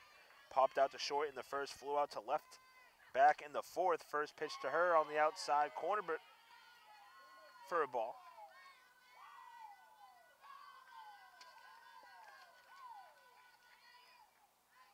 Lewis, one of the seniors from Valrico, Florida. Second pitch is a high fly ball to center field, and Watson gets under it for the out. Sarah Watson for out number 1 brings up third baseman number 35. And now here is Taylor Hishin, struck out both times this afternoon, struck out swinging in the first and looking in the fourth. Another Florida product, a senior from Fort Lauderdale.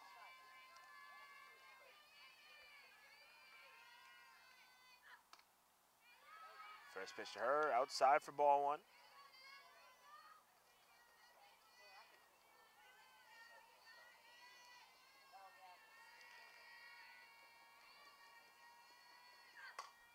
Here's another high fly ball, short center field. Incoming is Watson, and she makes a catch yet again. Watson again for out number 2. And now, top of the 7th brings up the designated player, number 29, Megan Coyle. that brings up the designated player, Megan Coyle, grounded out to short in the 2nd and to 2nd in the 5th. Here with the game on the line as they trail 4-0. First pitch, and it's popped up foul here right in front of the scorer's table.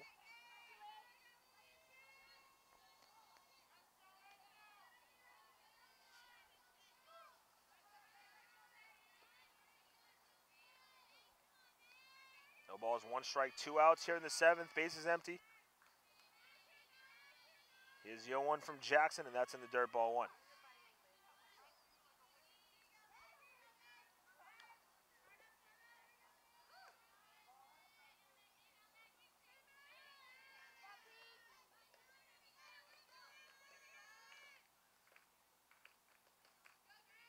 Here's a 1-1 from Jackson, swung on and check swing, but going around did Coyle.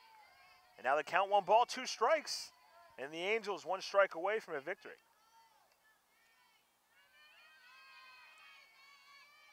Here's the 1-2 from Jackson, and that's high outside, ball 2. Count even out, 2 balls, 2 strikes.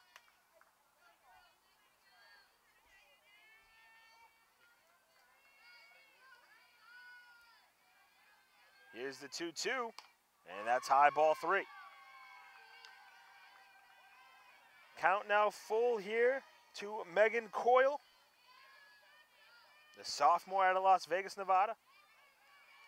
3 balls, 2 strikes, 2 outs, bases empty. Here's the pitch, and it's a high fly ball left field, and in coming to make the catch is Maria Annunziata, and that's a no-hitter for Taylor Jackson as the Avenging Angels defeat the Green Terror of McDaniel College here in game number 1 by a final score of 4-0. To the Avenging Angels, and they win 4-0, and that's a complete game shutout no-hitter for Taylor Jackson.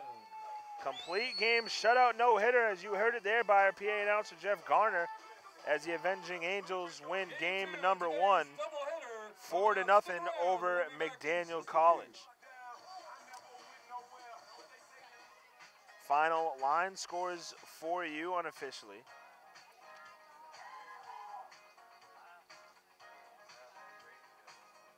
So Meredith scored 4 runs off 9 hits, no errors. And McDaniel, no runs off no hits, no errors. And getting the loss is Fiona Johnson for the Green Terror. She went 6 innings, letting up 9 hits, 4 runs, all of them being earned. Walked 4 and struck out 2.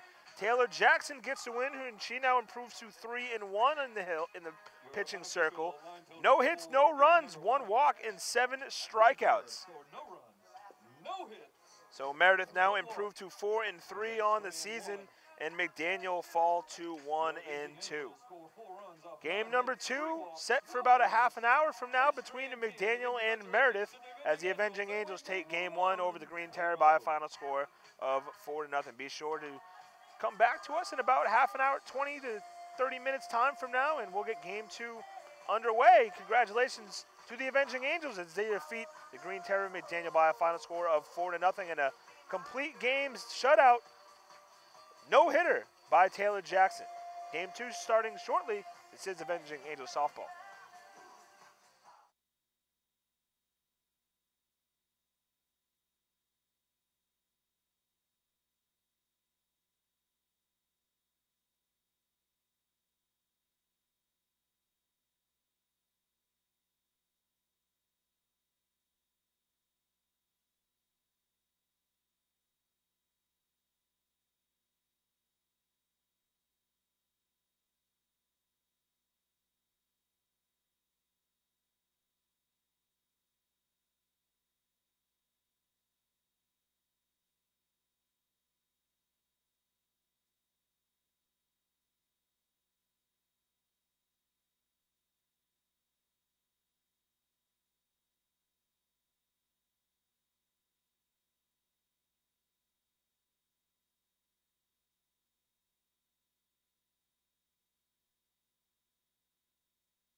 Back here at the Avenging Angel Complex on their softball complex on the campus of Meredith College, and we are underway in game number 2 of this doubleheader between the visiting Green Terror of McDaniel College and the Avenging Angels of Meredith College.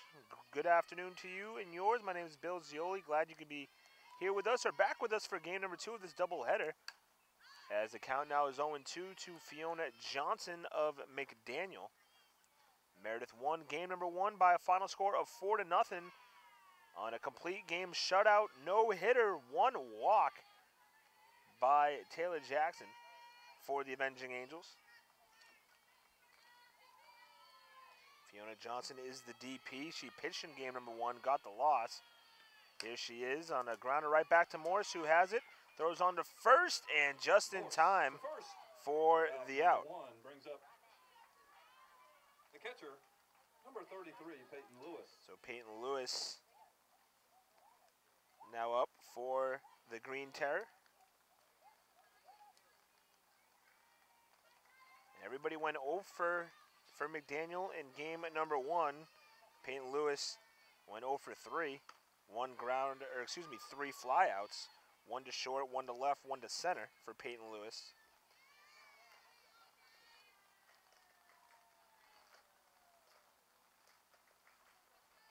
One ball, no strikes here to Lewis as the rain is coming down now here in Raleigh. And that pitch in there for a called strike. Now 1 ball, 1 strike. Maya Morse on the hill for the Avenging Angels. She is 1-2 coming into today's contest. Has a 9.39 ERA in 3 appearances. 7 2/3 innings pitched. As that ball is in the dirt, 2 balls, 1 strike. She's given up 8 runs, all of them earned off 4 hits and 11 walks in her 3 appearances.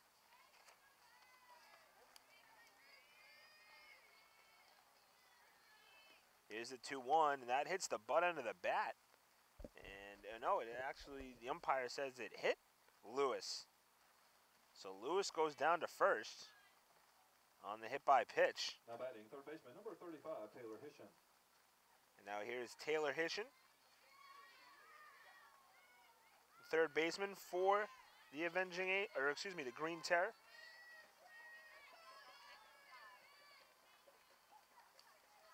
And Hishen went 0 for 3 and gave him 1, 2 strikeouts and a fly out to center field. Here's the first pitch to her, and that's just outside for ball 1.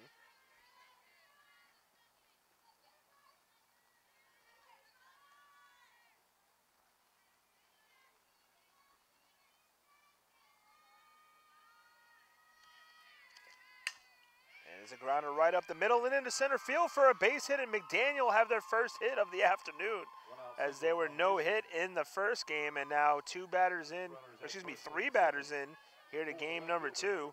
They have their first hit. So Taylor Hishen gets a 1-out single. Peyton Lewis over to second. And now here is number 24, the left fielder, Tori Wilkins.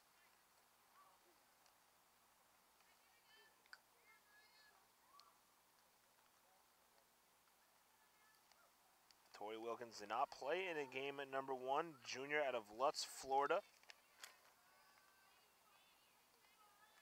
Wilkins 3 for 5 this afternoon, or 3 for 5 on the season, as she takes that first pitch on the inside corner for a called strike. Has an RBI to her name and scored a run.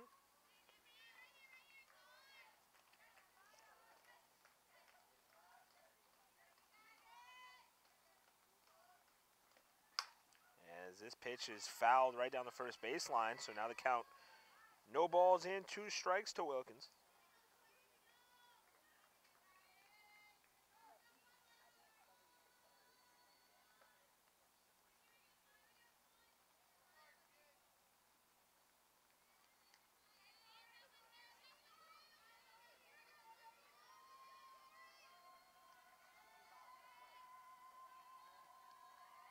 No balls, 2 strikes here to Wilkins. First and second, 1 out for McDaniel. Here's the pitch, and it's a grounder to first base, and over to tag first is Suzanne Taylor, who's playing first base for the Angels here in game number 2. Steps on first for the out, and there's 2 down here in the top half of the first. Runners on second and third now.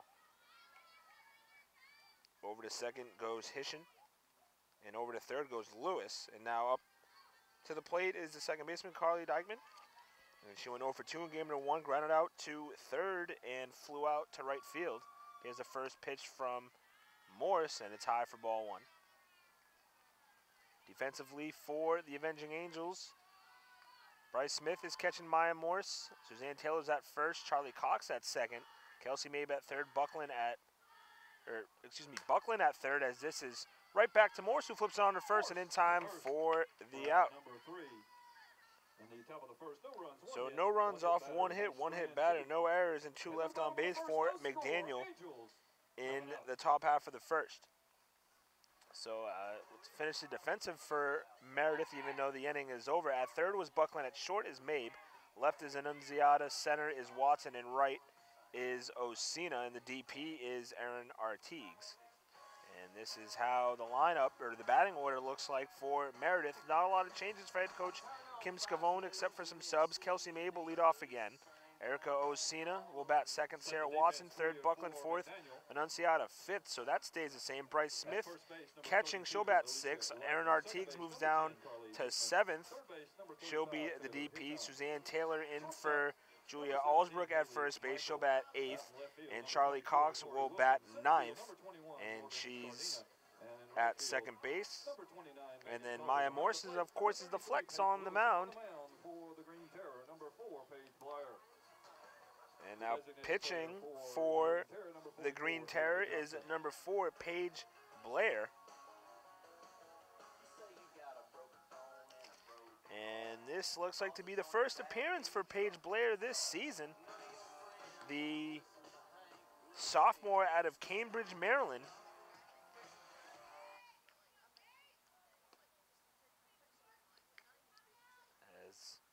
The only 2 pitchers right now for stats for McDaniel is Cassie Rickroad and Fiona Johnson. Of course, Fiona Johnson got the loss in game number 1.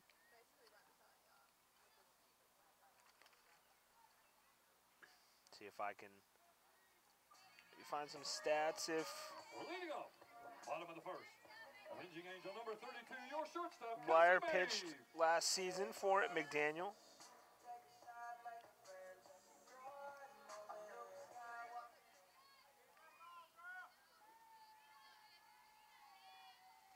First pitch here to Mabe, and she'll take it high inside for ball 1.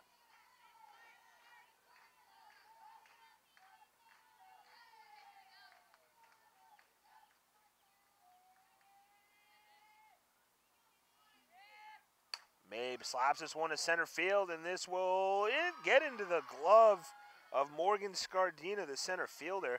And what a catch there for the first out of the bottom half of the first inning. Good hit there, though, from the sophomore Mabe. Right fielder number 14, Erica. And now here's Erica Osina, the right fielder. And Osina had 2 singles in game number 1. She also sacrificed Mabe twice. And on those 2 sacrifices, Mabe ended up scoring. And Osina has to duck out of the way here, as that one was well inside for ball 1.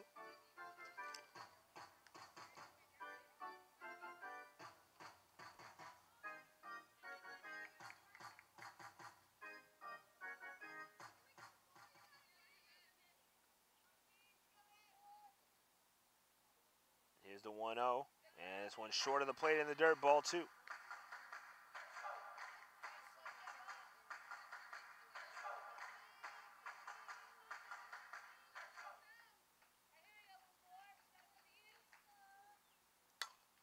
Ripped into right field for a base hit for Osina. And it's a 1-out single for the senior. And Osina's good afternoon continues. And now here comes Sarah Watson. And she went 3 for 4 in game number 1 with 2 RBIs. An RBI double, a single, and then an RBI single. She also flew out to left. So 3 for 4, 2 RBIs in game number 1 for Sarah Watson.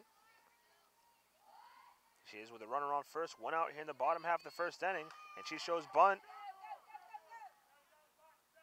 And now Watson gets called out because she bunted out of the box.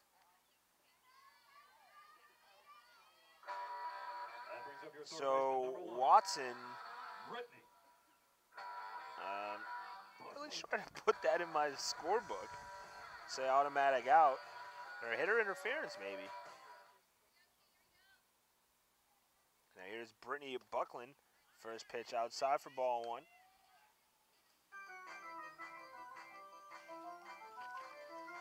And Buckland in game number one. Went 0 for 2. She reached on a fielder's choice and a walk. Grounded out and flew out as well. 1-0 to her. High, ball 2.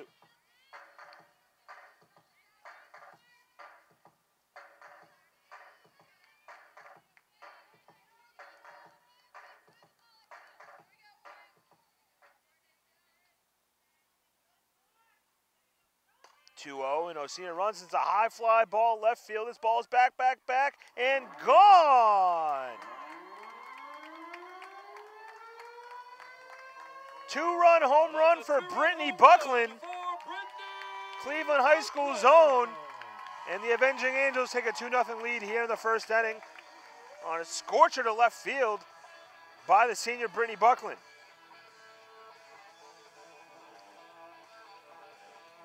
And the hot bats continue here for the Avenging Angels as a hit and run was put on by head coach Kim Scavone. And no threat there to the runner because Buckland took care of business on her portion of the hit and run by putting it over the left field fence. And now here's Maria Annunziata, who also has home run power, had a grand slam yesterday in game number 1 against Emory and Henry. In game number 1, she went 1 for 2. Or I say 1 for 1. Reached on a walk and then grounded out to third, but it was a force out stepping on third, and then she doubled. An RBI double at that.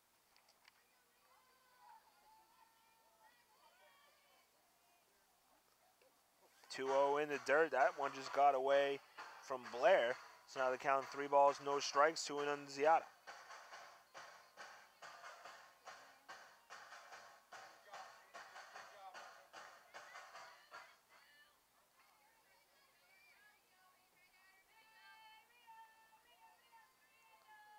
Three balls, no strikes, 2 outs, bases empty. 2-0 lead for Meredith off the home run from Buckland as Annunziata takes 4 straight pitches for a 2-out walk.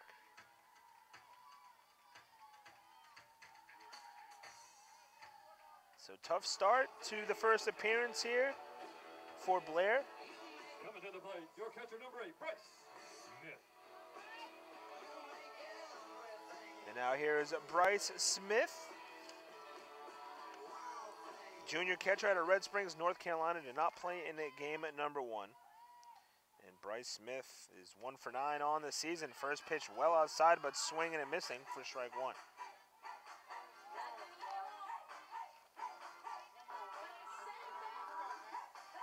Bryce Smith played game number 1 yesterday and went 0 for 3 against Emory and Henry.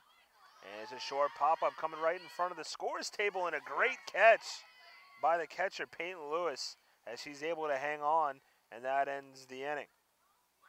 That ends the inning for the Angels. So 2 runs off 2 hits, no errors, and 1 left on base. After 1 complete. And thanks to a 2-run home run by Brittany Buckland, the Avenging Angels take a 2-0 lead. Headed to the second inning. This is Avenging Angels softball.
Top of the second here, game number 2 of this doubleheader between McDaniel and Meredith. 2-0 lead for the Avenging Angels off a 2-run home run by Brittany Buckland. It was a 2-out, 2-run home run as well. And now here is Megan Coyle, steps in the batter's box for McDaniel, takes the first pitch high outside for ball 1. Megan Coyle was a DP in game 1, playing in right field here in game 2. She went 0 for 3, grounded out twice and flew out once.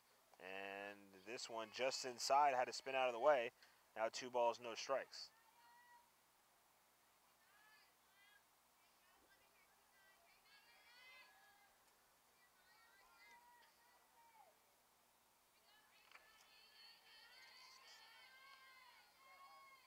Here's the 2-0 from Morse, and that's low, ball 3.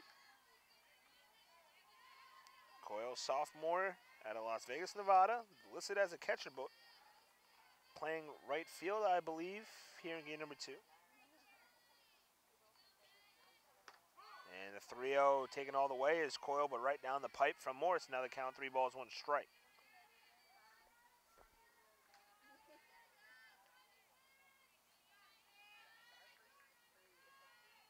Here's a 3-1 from Morse, and it's a fly ball, but foul.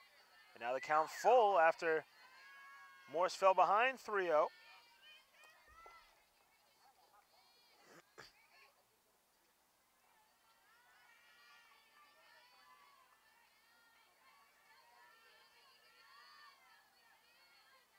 Here's the payoff from Morse, and it's fouled off by Coyle.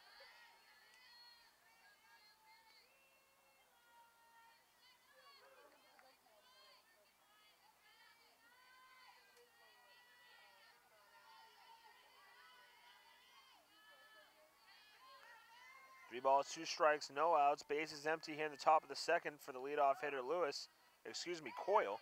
And now Coyle calls for time.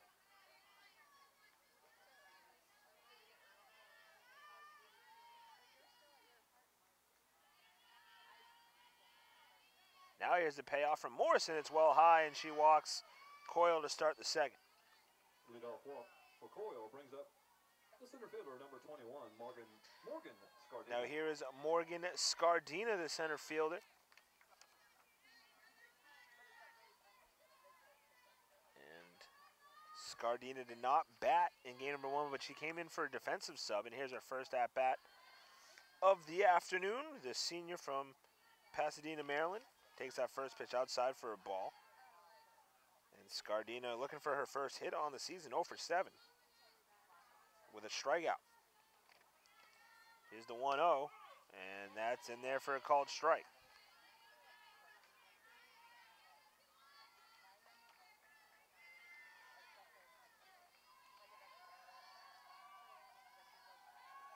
Here's the 1-1 from Morse, and it's a grounder off Morse's glove and into the glove of Mabe onto second and in time for the out.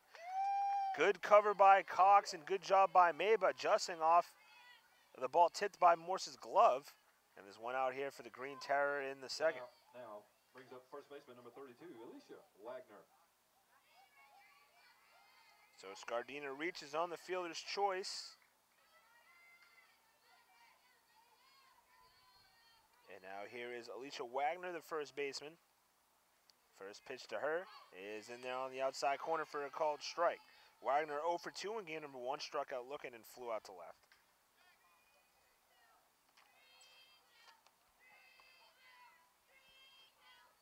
Here's the 0-1 from Morse, and that's well outside for ball 1.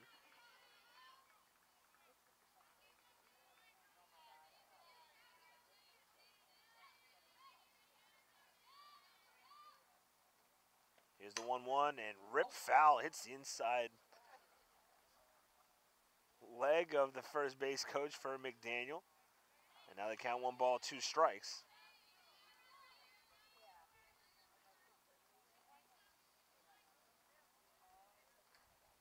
So the pitcher, Paige Blair for McDaniel, I just got their stats from last season. I believe was on the team as...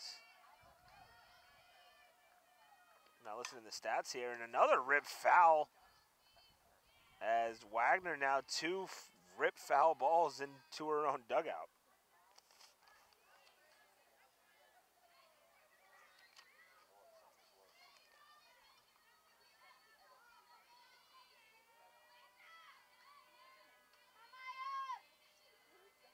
Here's the 1-2, and low outside, ball 2.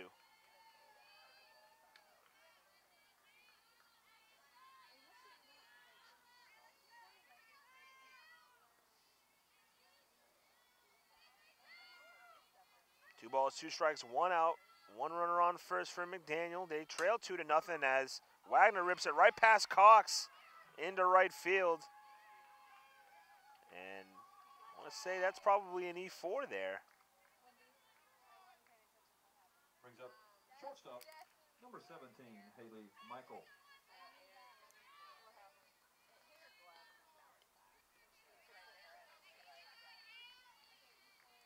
So the official thing is an E4 on Cox at second. So first and second, 1 out here now for Haley Michael, the shortstop.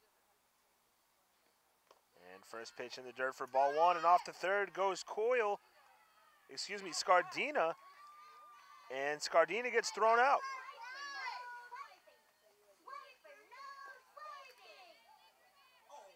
So good job by Bryce Smith to throw down to third. And it's a 2-5 putout, now 2 outs, and on to second goes Wagner. And now a high fly ball right field, and Osina is under it, and that ends the inning. Number 3 in the top of the second, no runs, no hits, 1 walk, 1 error. They strand 1. And to the bottom of the second. So no runs off no hits, 1 error. And 1 left on base for McDaniel in the top of the second. We go to the bottom of the second, where it will be 7, 8, 9 for the Avenging Angels, Artigues, Taylor, and Cox. Meredith lead McDaniel 2-0.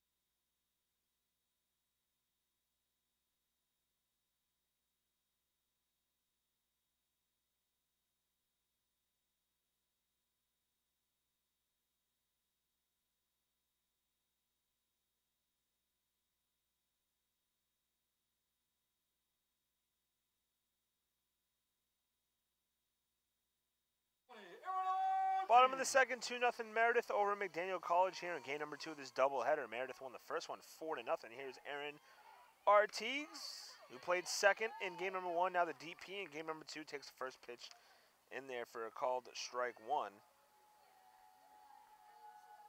Artigues 1 for 2 in game number 1 as she holds up, but that's in there for a called strike 2.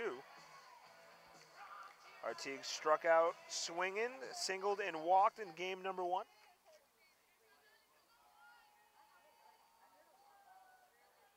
Here's the 0-2, and well high outside, ball 1.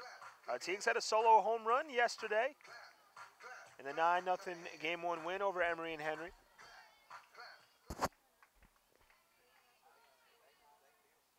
Here's the 1-2, and well outside, ball 2.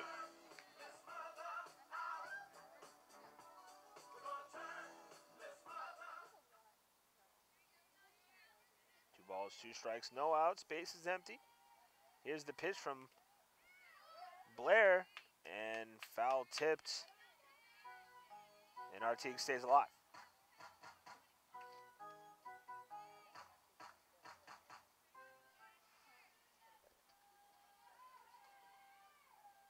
Here's the 2-2, it's a changeup. Artigues rips it down the third baseline, but well foul.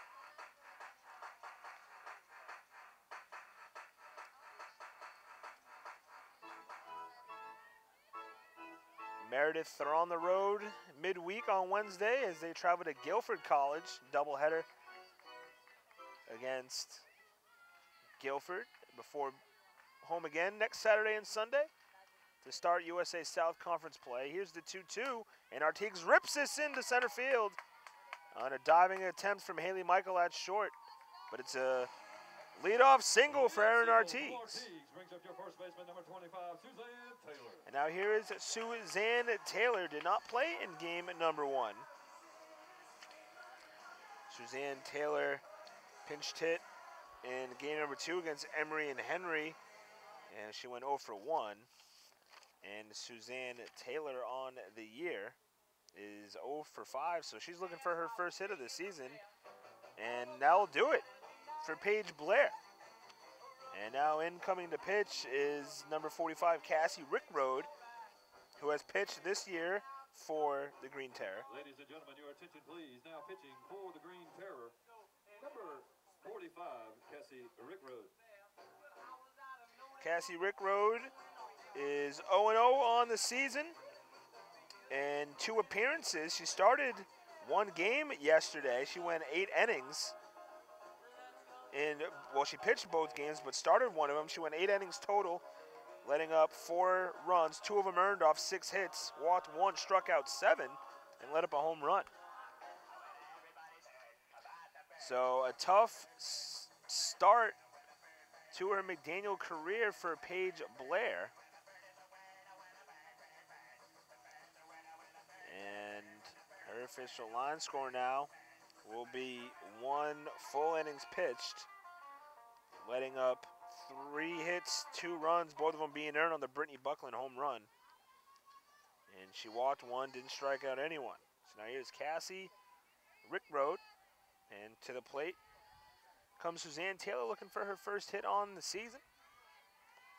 With a runner on first, no outs and Artigues. Suzanne Taylor shows bunt and she'll foul it off. Suzanne Taylor, freshman out of Sea Level, North Carolina.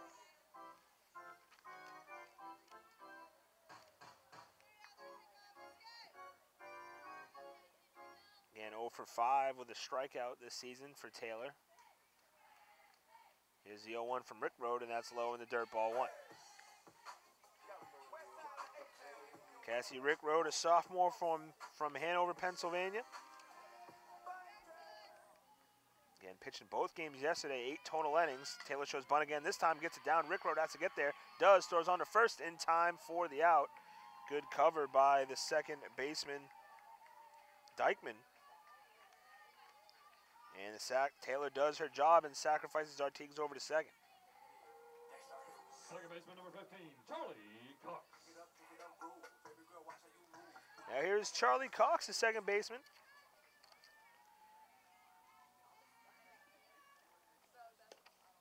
First pitch to her is low. And Charlie Cox played game number 1 yesterday against Emery and Henry, went 0 for 2. And Charlie Cox also looking for her first hit of the season as she fouls this one off down the third base line. Cox 0 for 4 with a walk. She scored when she walked. And she's also been hit by a pitch and struck out once. But still looking officially for her first hit on the season. 1 ball, 1 strike, 1 out. Artigues on second. Here's the pitch. It's a changeup in there called strike 2.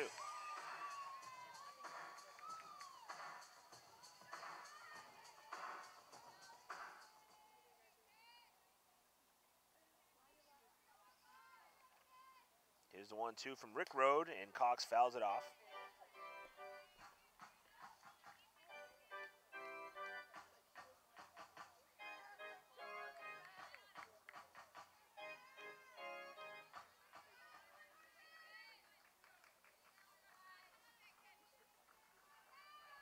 Here's the 1-2. Change up. Cox is out in front of it. A slow grounder to short. On to first.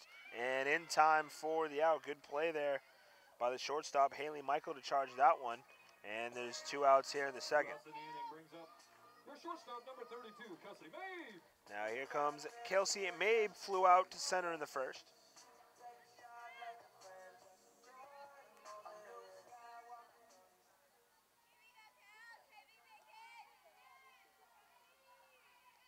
First pitch to Mabe, and it's a slow grounder right back to Rickroad. Has it on to first and in time for the out.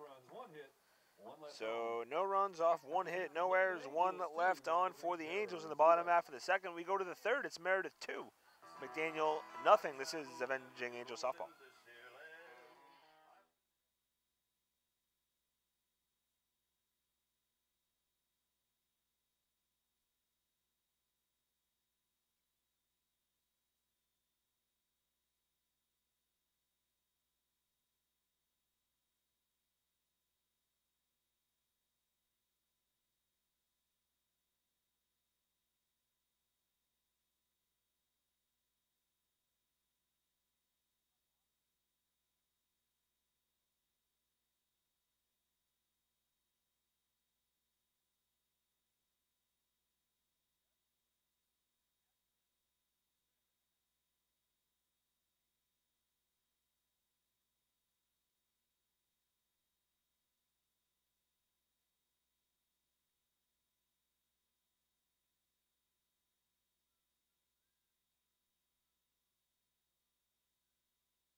Top of the third we go here in Raleigh, North Carolina. Game number 2 of this doubleheader between the visiting Green Terror of McDaniel College and the Avenging Angels of Meredith College. First pitch grounded to short for Fiona Johnson on the big throw from Kelsey Mabe across a diamond in time to get Fiona Johnson.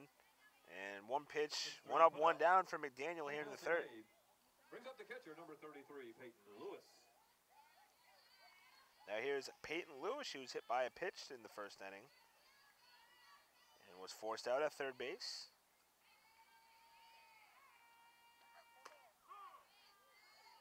Excuse me, she was stranded at third. Was Lewis in the first inning. First pitch swing, strike one. Here's the 0-1 from Morris and fouled down the first baseline. Count now, no balls, 2 strikes. To the senior from Valrico, Florida.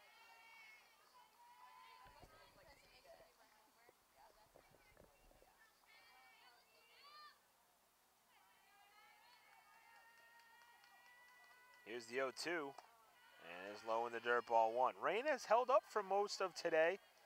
It rained pregame before game number 1 and rained a little bit here in the first inning of game number 2, but other than that, so far so good. Knock on wood. Here's the 1-2 from Morris, and that almost grazes Lewis inside, ball 2.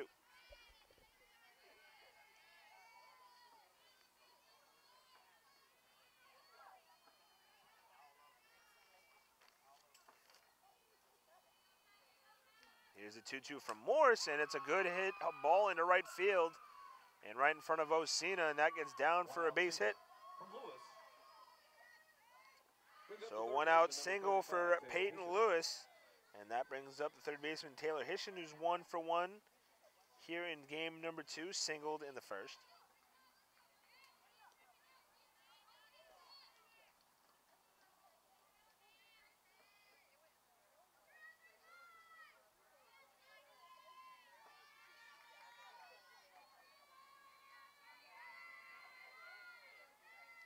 First pitch to Hishon here at this at-bat on the outside corner for a call, strike 1.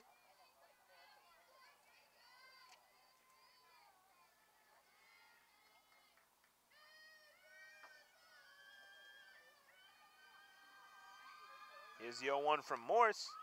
Outside corner, but this time 2 outside for a ball.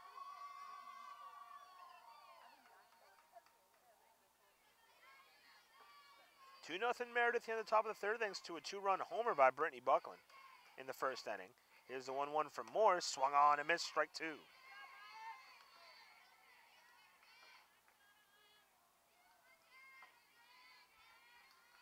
ball, 2 strikes, 1 out. Peyton Lewis on first for the Green Terror. And here in the top of the third inning, here's the pitch from Morris, check swing, but well outside. And now the count even, 2 balls, 2 strikes.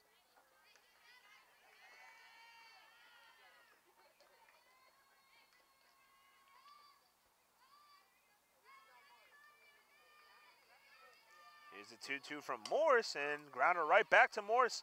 On to 2 for 1, and on to 1 for a double play.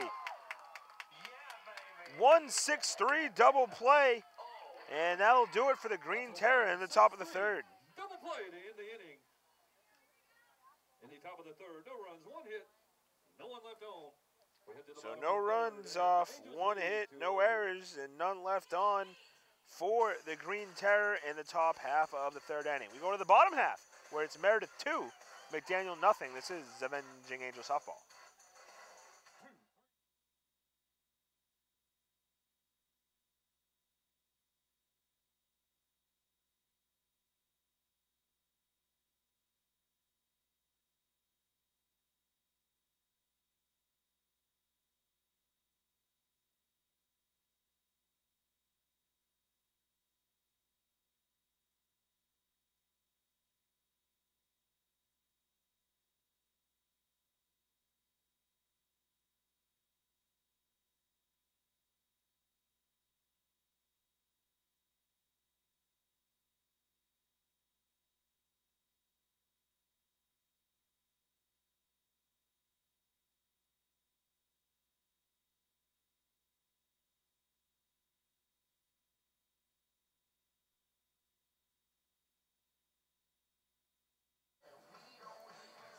Bottom of the third inning in game number 2 of this doubleheader between McDaniel and Meredith. 2-0 Avenging Angels as we start the bottom of the third, thanks to a Brittany Buckland 2-run homer. Number 14, Erica Osina.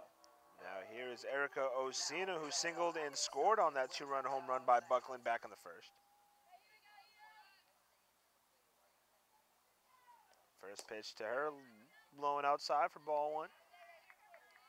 Osina had a good first game, 2 singles and 2 sacrifices when Kelsey Mabe got on board before, and both sacrifices Mabe ended up scoring. And that's a great day for Osina.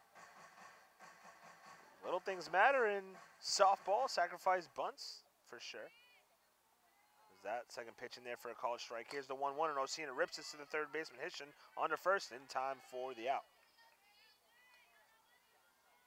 So 5-3 put out to Osina. And now here comes Sarah Watson. Number 9, Sarah Watson. And she got called out on a hitter interference in the first inning when she made contact on a bunt attempt, but she was outside the box.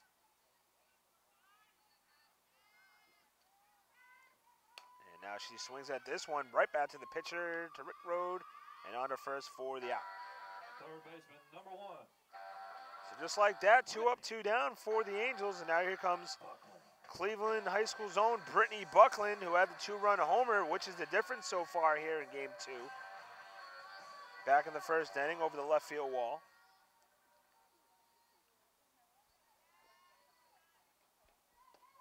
First pitch to Buckland. This at bat low outside for ball 1.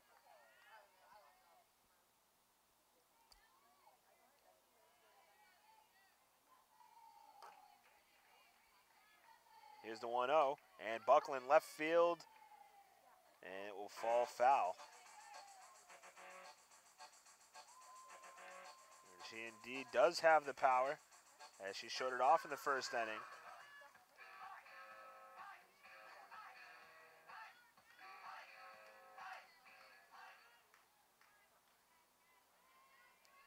Ball 1 strike, 2 out, bases empty. Here's the pitch from Rick Road, and it's a slicing ball to right field, but foul. Started out fair, and sliced foul off the end of the bat. So now 1 ball, 2 strikes.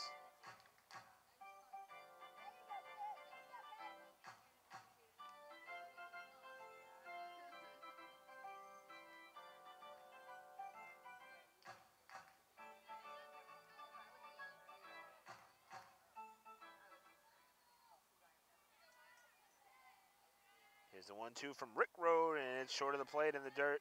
Ball 2.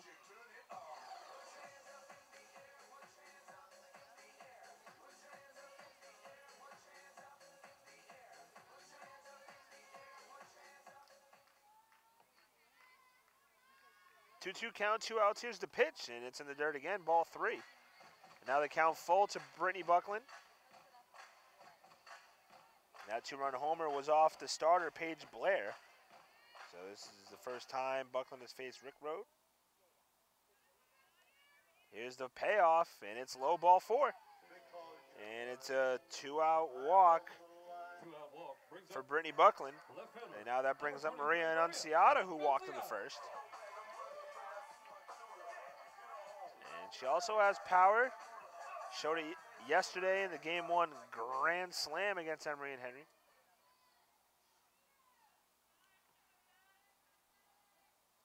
First pitch to Annunciata, swing, foul tip for strike 1.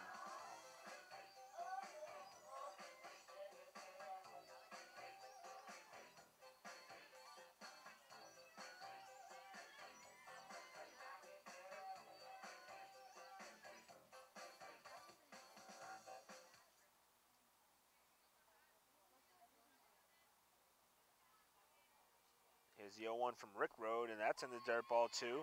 And off to second goes Buckland on the third down for first, and she steals second.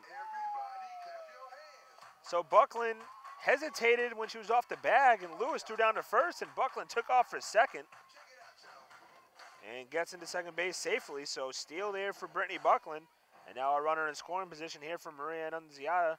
Count 1-1, 2 outs. Here's the 1-1, and on the outside corner, College, strike 2.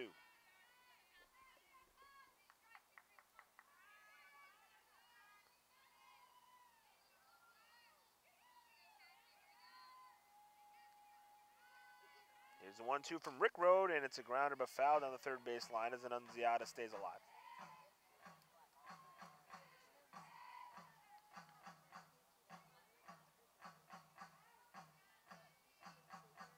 Meredith looking for back-to-back wins here today. Here's the 1-2 to Annunziata, high, and she went for it. Swung on and missed. Strike 3. No runs, no hits, one walk, one stranded. So no runs, no hits, one walk, no errors, and one left on base for the Angels in the third. We head to the fourth, where it's Meredith 2, McDaniel nothing. This is Avenging Angel softball.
Top of the fourth here in Raleigh, North Carolina. Game number 2 of this doubleheader between McDaniel College and Meredith College. Meredith winning game number 1, 4-0. And now here is Tori Wilkins, who grounded out to third in the first inning, or first base, excuse me. And first pitch from Morris in the dirt, ball 1.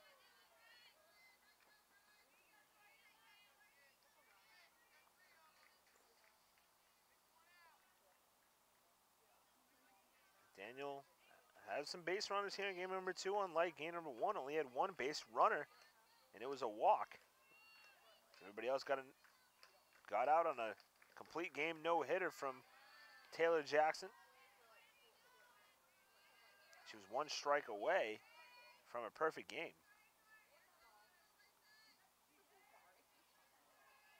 But that was game 1. Here's game 2, and Meredith have a 2-0 lead here in the fourth. Here's the 1-0 to Wilkins from Morris, and it's a high fly ball left field. This one's going foul as Annunziata almost got there. As that was a high fastball from Morris. And Wilkins got around on it, but too much around on it. And it's a long strike, so now they count 2 balls and 1 strike to the junior from Lutz, Florida.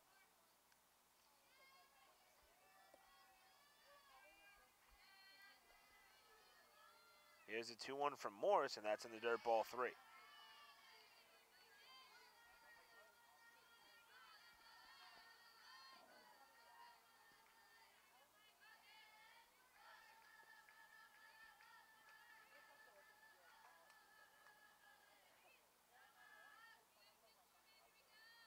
Here's a 3-1 from Morris, and it's a high fly ball right field. Incoming is Osina. Say coming in is Osina, who gets under it to make the catch. Second baseman batting now, number 10, Carly Diekman. And now here's Carly Diekman, the second baseman. Grounded out back to the pitcher to end the first inning. And she was 0 for 2 in game number 1. So 0 for 3 this afternoon. First pitch to her, outside for ball 1. Diekman is senior from Easton, Pennsylvania.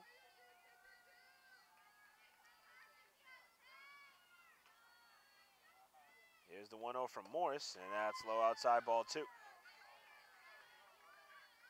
Morris again coming into this game with a 9.39 ERA in 3 appearances. She's 1-2. She's pitched only 7 2/3 innings, and 2-0 on the inside corner for a strike 1.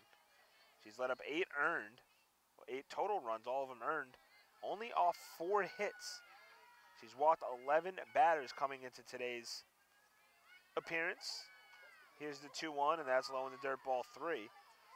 And into right now, she's only walked 1 here today.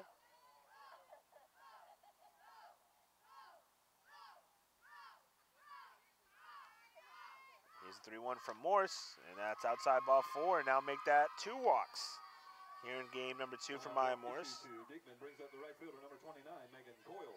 So a 2-out walk, and now here is Megan Coyle, who was the other walk here in game number 2, back in the 2nd inning.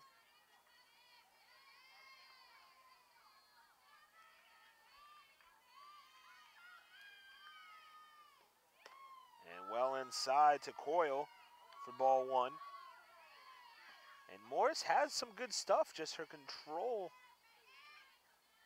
is shaky. Here's the 1-0. And there's a great pitch there from Maya Morris on the outside corner for a called strike 1.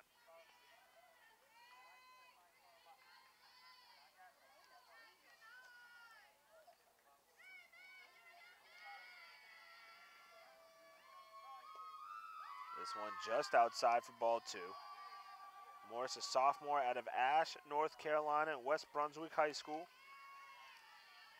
Looking for her 2nd win on the season. Her team leads 2-0. Here's the 2-1, and that's low, ball 3.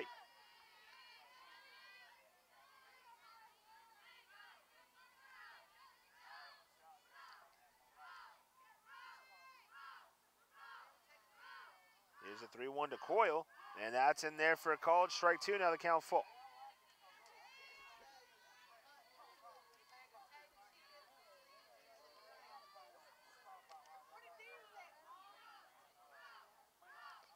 Here's the payoff from Moore, since the grounder right back to her, throws it on to 2 for 1, and that was slow developing, so only the force at 2nd, but now 2 outs for McDaniel here in the top of the 4th. Brings up the center fielder, number 21, Morgan Scardina. So fielder's choice for Coyle. And 2 down here for McDaniel, and now brings up Morgan Scardina. And she reached on a fielder's choice back in the 2nd. First pitch swing, and it's a shallow pop-up, and Mabe has it for the out. So that will do it for the top of the 4th. No runs off, no hits, no errors, 1 walk, and 1 left on base.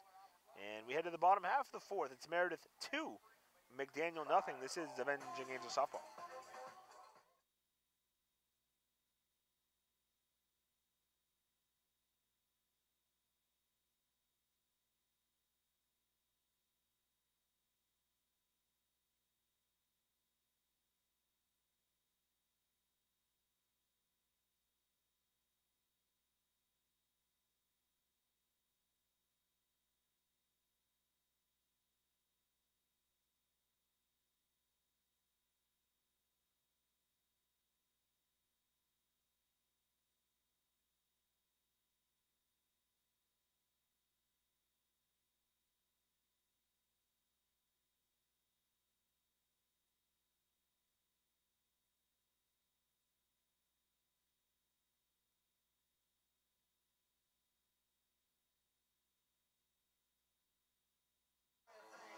Bottom of the 4th we go. 2-0 Meredith over McDaniel. Game number 2 of this doubleheader.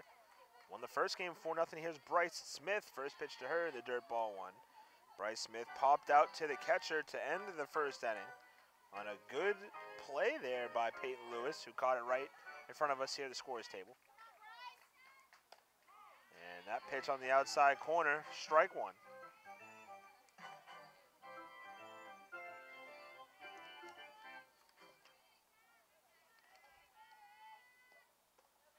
Swung on and missed by Smith for strike 2. She is 1 for 10 this season, is Bryce Smith.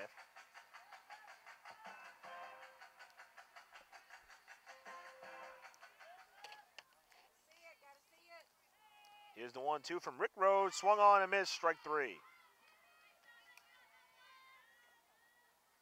Second strikeout of the afternoon for Rick Rhodes. And 1 down here for the Angels in the bottom half of the 4th. Brings up Aaron Artigue, singled back in the 2nd.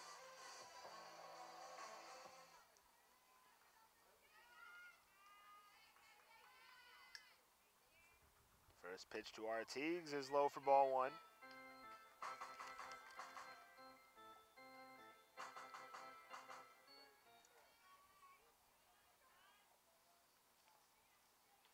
Here's the 1-0. Low, ball two.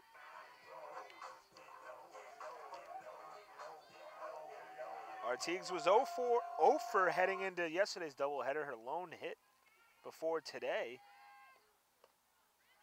was a solo home run for her yesterday. And her bat, she has found her bat as she had a single here in game at number 1 and now a single here in game at number 2. Here's a 3-0 to her, and that's low. 4 straight pitches from Rick Road, all balls. And Artigues down to first on a 1-out walk. First baseman number 25, Suzanne. And now here's Suzanne Taylor, who sacrificed bunted Artigues over to second back in the second inning. And with 1 out, see if Kim Scavone has her hit away. Well, I guess she does here with 1 out. Here's the pitch, and that's well high, ball 1. Suzanne Taylor playing here in game at number 2 in place of Julia Alsbrook at first base, freshman from Sea Level, North Carolina. Here's the 1-0, and it's a slow ground to third, over to first in time for the out. And Artigues gets to second, now with 2 outs.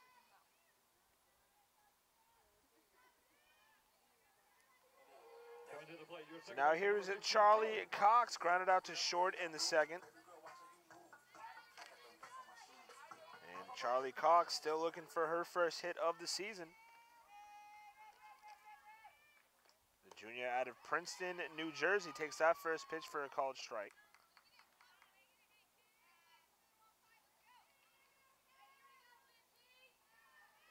Two 2-0 Meredith here in the bottom half of the fourth. 1 on, 2 out. Here's the 0-1, and that's foul tip to the backstop. Now the count, no balls, 2 strikes.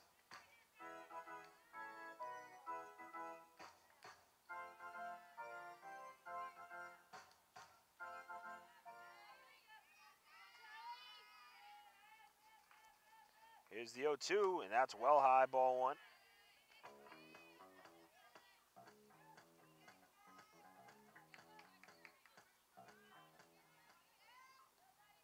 One ball, 2 strike, 2 out. Artigues on second.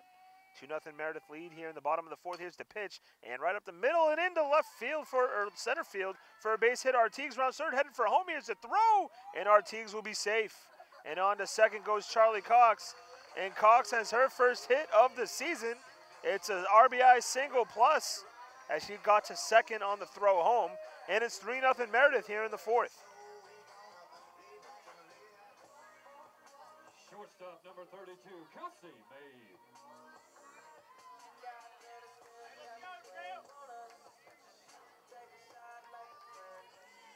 So an RBI single for Charlie Cox. And now here's Kelsey Mabe, who's 0 for 2 here in the game number 2. Takes the first pitch low for ball 1.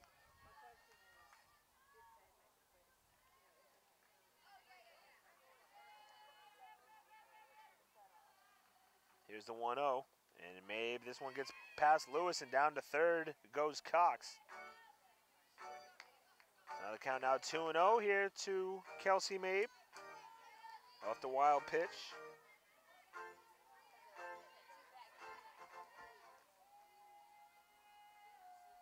2-0 count, 2 outs, runner on third.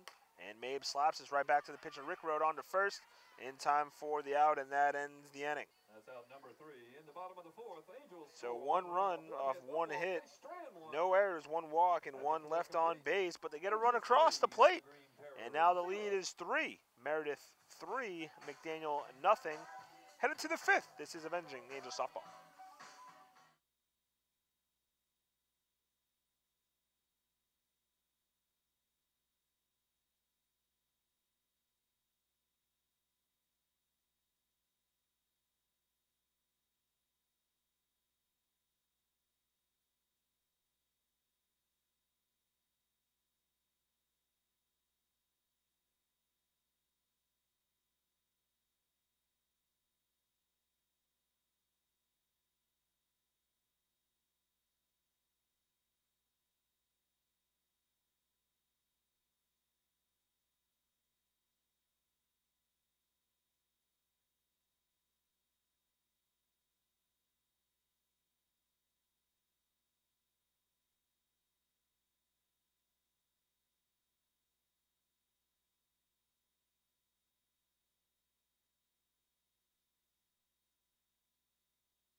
Back here at the Avenging Angels softball complex, game 2 of this doubleheader between McDaniel and Meredith. Meredith have a 3-0 lead, and here's Alicia Wagner. But coming in to pitch now for the Avenging Angels is Taylor Jackson, who had the no-hitter in game number 1.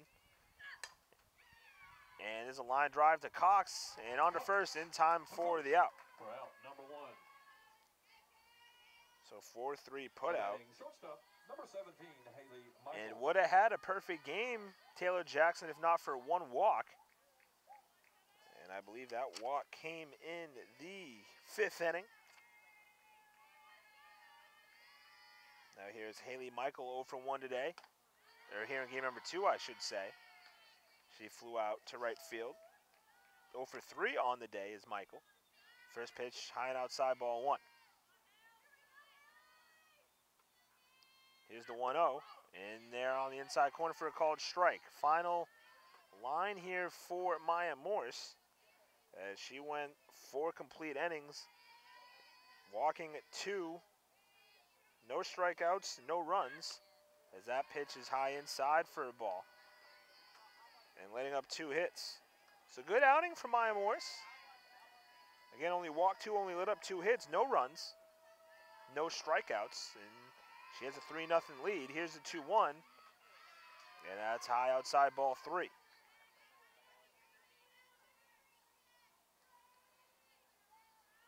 So Jackson will look to pitch 3 innings here in game number 2 to try and ensure this win. Here's the 3-1 now to Michael, and that's on the outside corner for a called strike 2.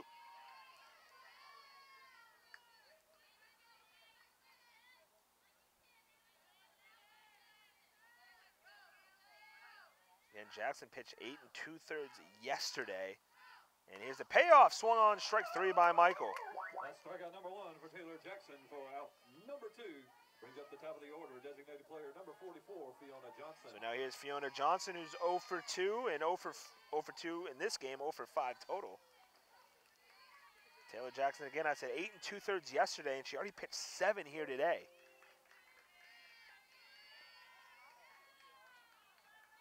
And now here's the first pitch to Johnson inside for ball 1.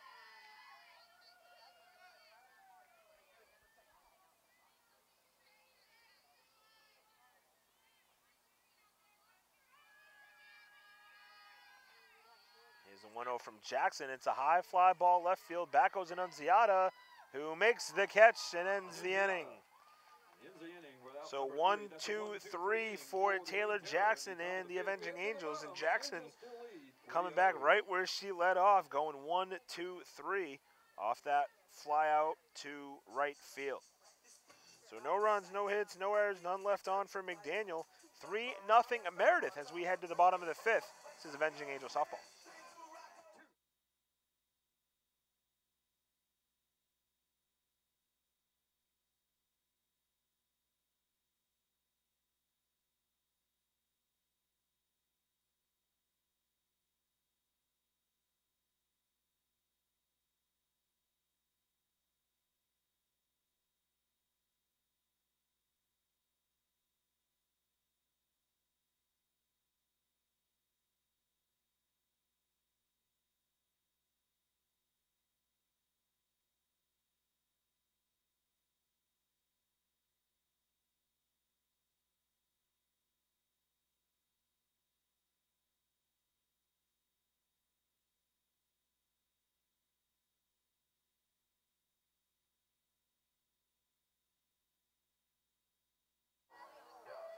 Erica Osina to lead off the bottom of the 5th for the Avenging Angels.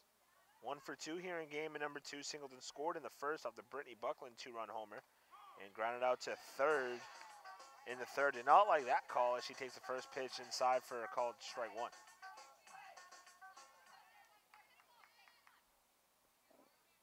Here's the 0-1 from Rick Road. Osina showed bunt, went around for strike 2.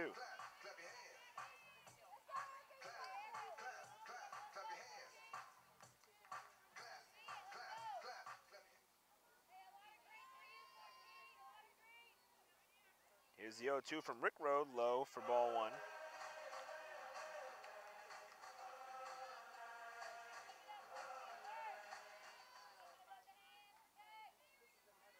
ball, 2 strikes to Osina. Here's the pitch from Rick Road, well high and outside, ball 2. Count now, 2 balls and 2 strikes to the senior.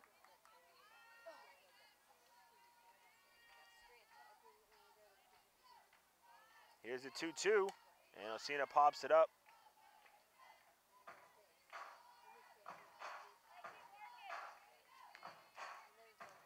Foul.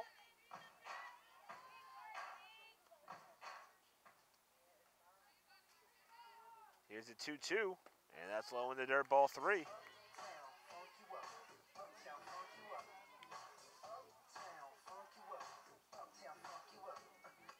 So after falling 0-2, count now full.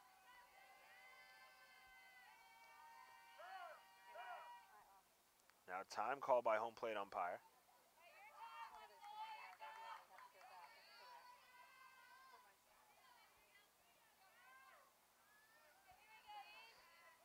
Now here's the payoff, and Osina rips this down the third baseline, but foul.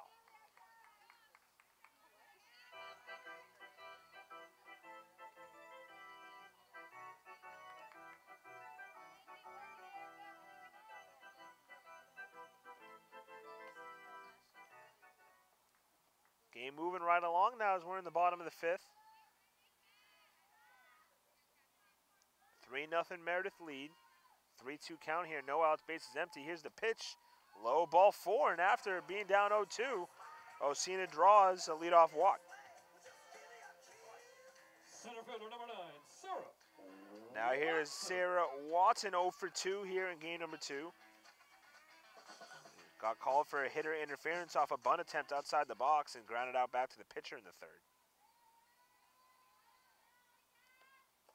And first pitch, low outside in the dirt, ball 1. We'll see if head coach Kim Scavone elects to have Watson try to sacrifice bunt again. She went 3 for 4 in game number 1 with a couple RBIs. Here's the 1-0 bunt. Down and off to second goes Osina, and she'll slide into second with ease. So a steal for Osina.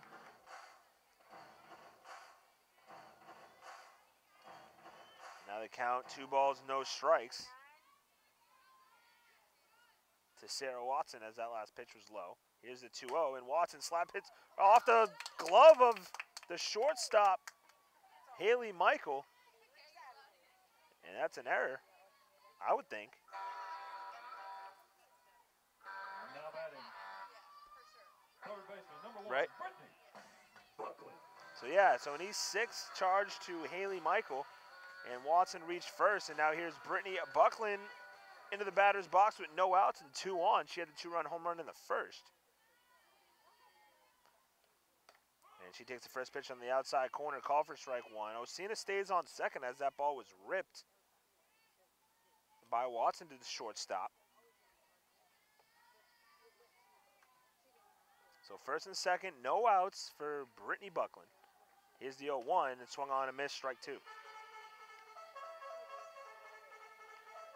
Buckland has a 2-run home run in the 1st, and she walked and was stranded in the 3rd.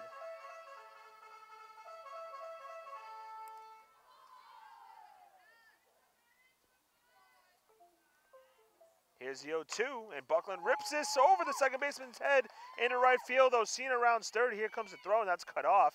And Osina stops, or goes back to 3rd. And now the bases are loaded with no outs for Maria Annunziata. Bases loaded now for number 23, the left fielder, Maria Annunziata. So Maria Annunziata 0 for 1 here in game number 2. Walked in the 1st, struck out swinging in the 3rd, and she had a grand slam yesterday. And the 9-0 game 1 win over Emory and Henry has a chance to do it again here, no outs. First pitch to her, swinging and foul to the Meredith dugout. Count now 0-1.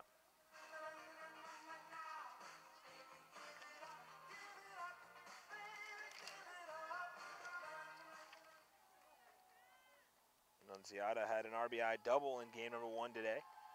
Here's the 0-1, and it's a hard hit ball to left center field and in, and this one's going to go all the way to the wall. Osina scores. Around 3rd is Watson. She'll score. Around 3rd is Buckland. She will score, and Annunziata goes into 3rd with a bases clearing stand-up triple. That's a bases clearing stand-up triple. Annunziata. So a 3 RBI triple for Maria Annunziata, and it's now 6-0 Meredith in the 5th.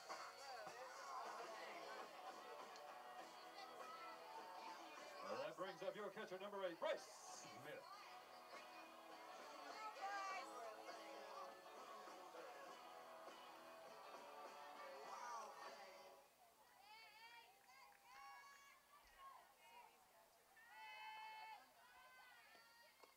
First pitch to Bryce Smith in the dirt, ball 1. And now time here by the catcher Peyton Lewis to go talk to her pitcher Cassie Rickroad.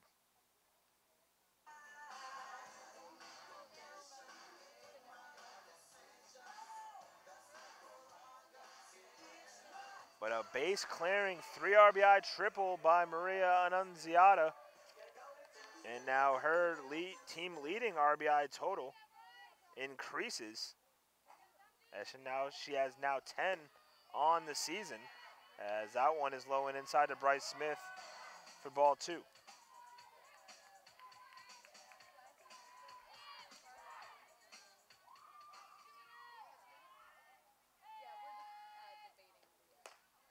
Bryce Smith rips it down the third baseline into left field for an RBI single as Maria Annunziata scores. And it's 7-0 Meredith here in the 5th.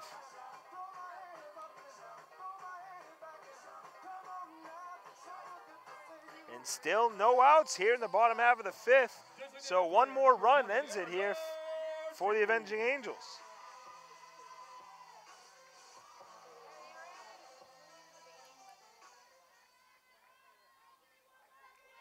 So here is Erin Artigues, who walked and scored in the 4th and singled in the 2nd.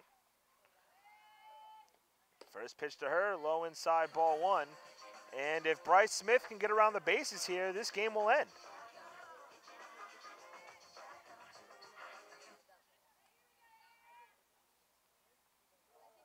Here's the 1-0 to Artigues, and she takes it on the inside corner for a called strike.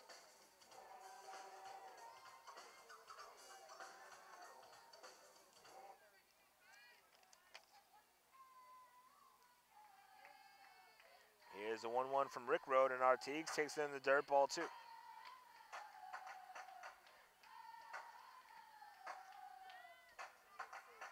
So it's been all Meredith here this afternoon. Here's the 2-1 from Rickroad to Artigues, and that's low, ball 3. They won the first game 4-0, and now have a commanding 7-0 lead here in the bottom of the 5th with no outs, and Bryce Smith on first looking to end this one early. Here's the 3-1 to Artigues, and she takes it on to second, goes Smith, and she is safe as that's off the glove of the shortstop, Michael. And Bryce Smith now in scoring position to end this game. As that one's a called strike, so now the count full to Erin Artigues. 3 balls, 2 strikes.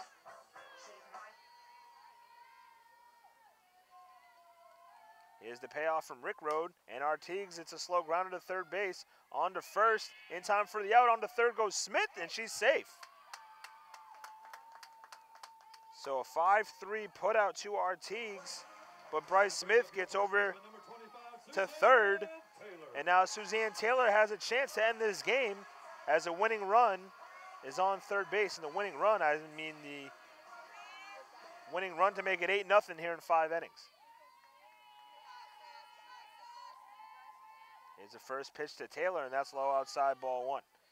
Taylor sacrificed, bunted in the 2nd, and grounded out to third in the 4th. 1 out here in the bottom half of the 5th. Here's the 1-0 from Rickroad, and Taylor rips it to shortstop, scoring is Smith, and Taylor beats it out, and that ends the game.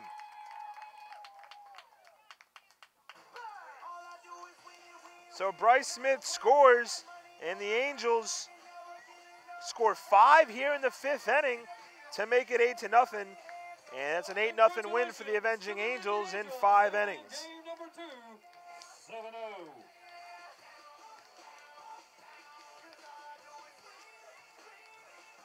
So Taylor gets home on the error from the shortstop, Michael. And that ends the game as Meredith win game number 2, 8-0, after winning game number 1, 4-0. Paige Blair gets the loss for the Green Terror. She only pitched 1 inning, letting up 2 earned and 3 hits and walked 1. Getting the win is Maya Morse, as she went 4 innings, letting up no runs off 2 hits, walked 2. Taylor Jackson pitched 1 inning in relief, and she shut down, went 1-2-3, and that was in the 5th inning. So Meredith improved to 5-3 on the season. McDaniel fall to 1-3, and Morris, as a pitcher, improves to 2-2, and Paige Blair falls to 0-1. Our next broadcast will be in 6 days, as Meredith are back home for a doubleheader next Saturday, March 3rd, against North Carolina Wesleyan. That first pitch set for game 1 set for 1 p.m. And then game 2, or the second doubleheader on Sunday, March 4th, against Methodist University. That first pitch set for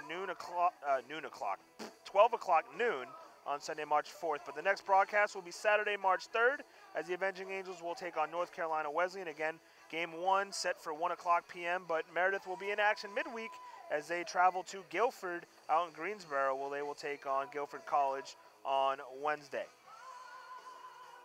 So for everybody here at Meredith College, my name again is Bill Zioli. We thank you for letting us be a part of your Sunday afternoon as the Avenging Angels take down the Green Terror of McDaniel College 4-0 in game 1 and 7-0 in game 2 in 5 innings. And the Avenging Angels again improved to 5-3 on the season. Again, for everyone here at Meredith College, we say thank you. And signing off now from Raleigh, North Carolina, again, Meredith sweep McDaniel here today, 4-0 and 7-0. Have a great rest of your weekend, and so long from Raleigh.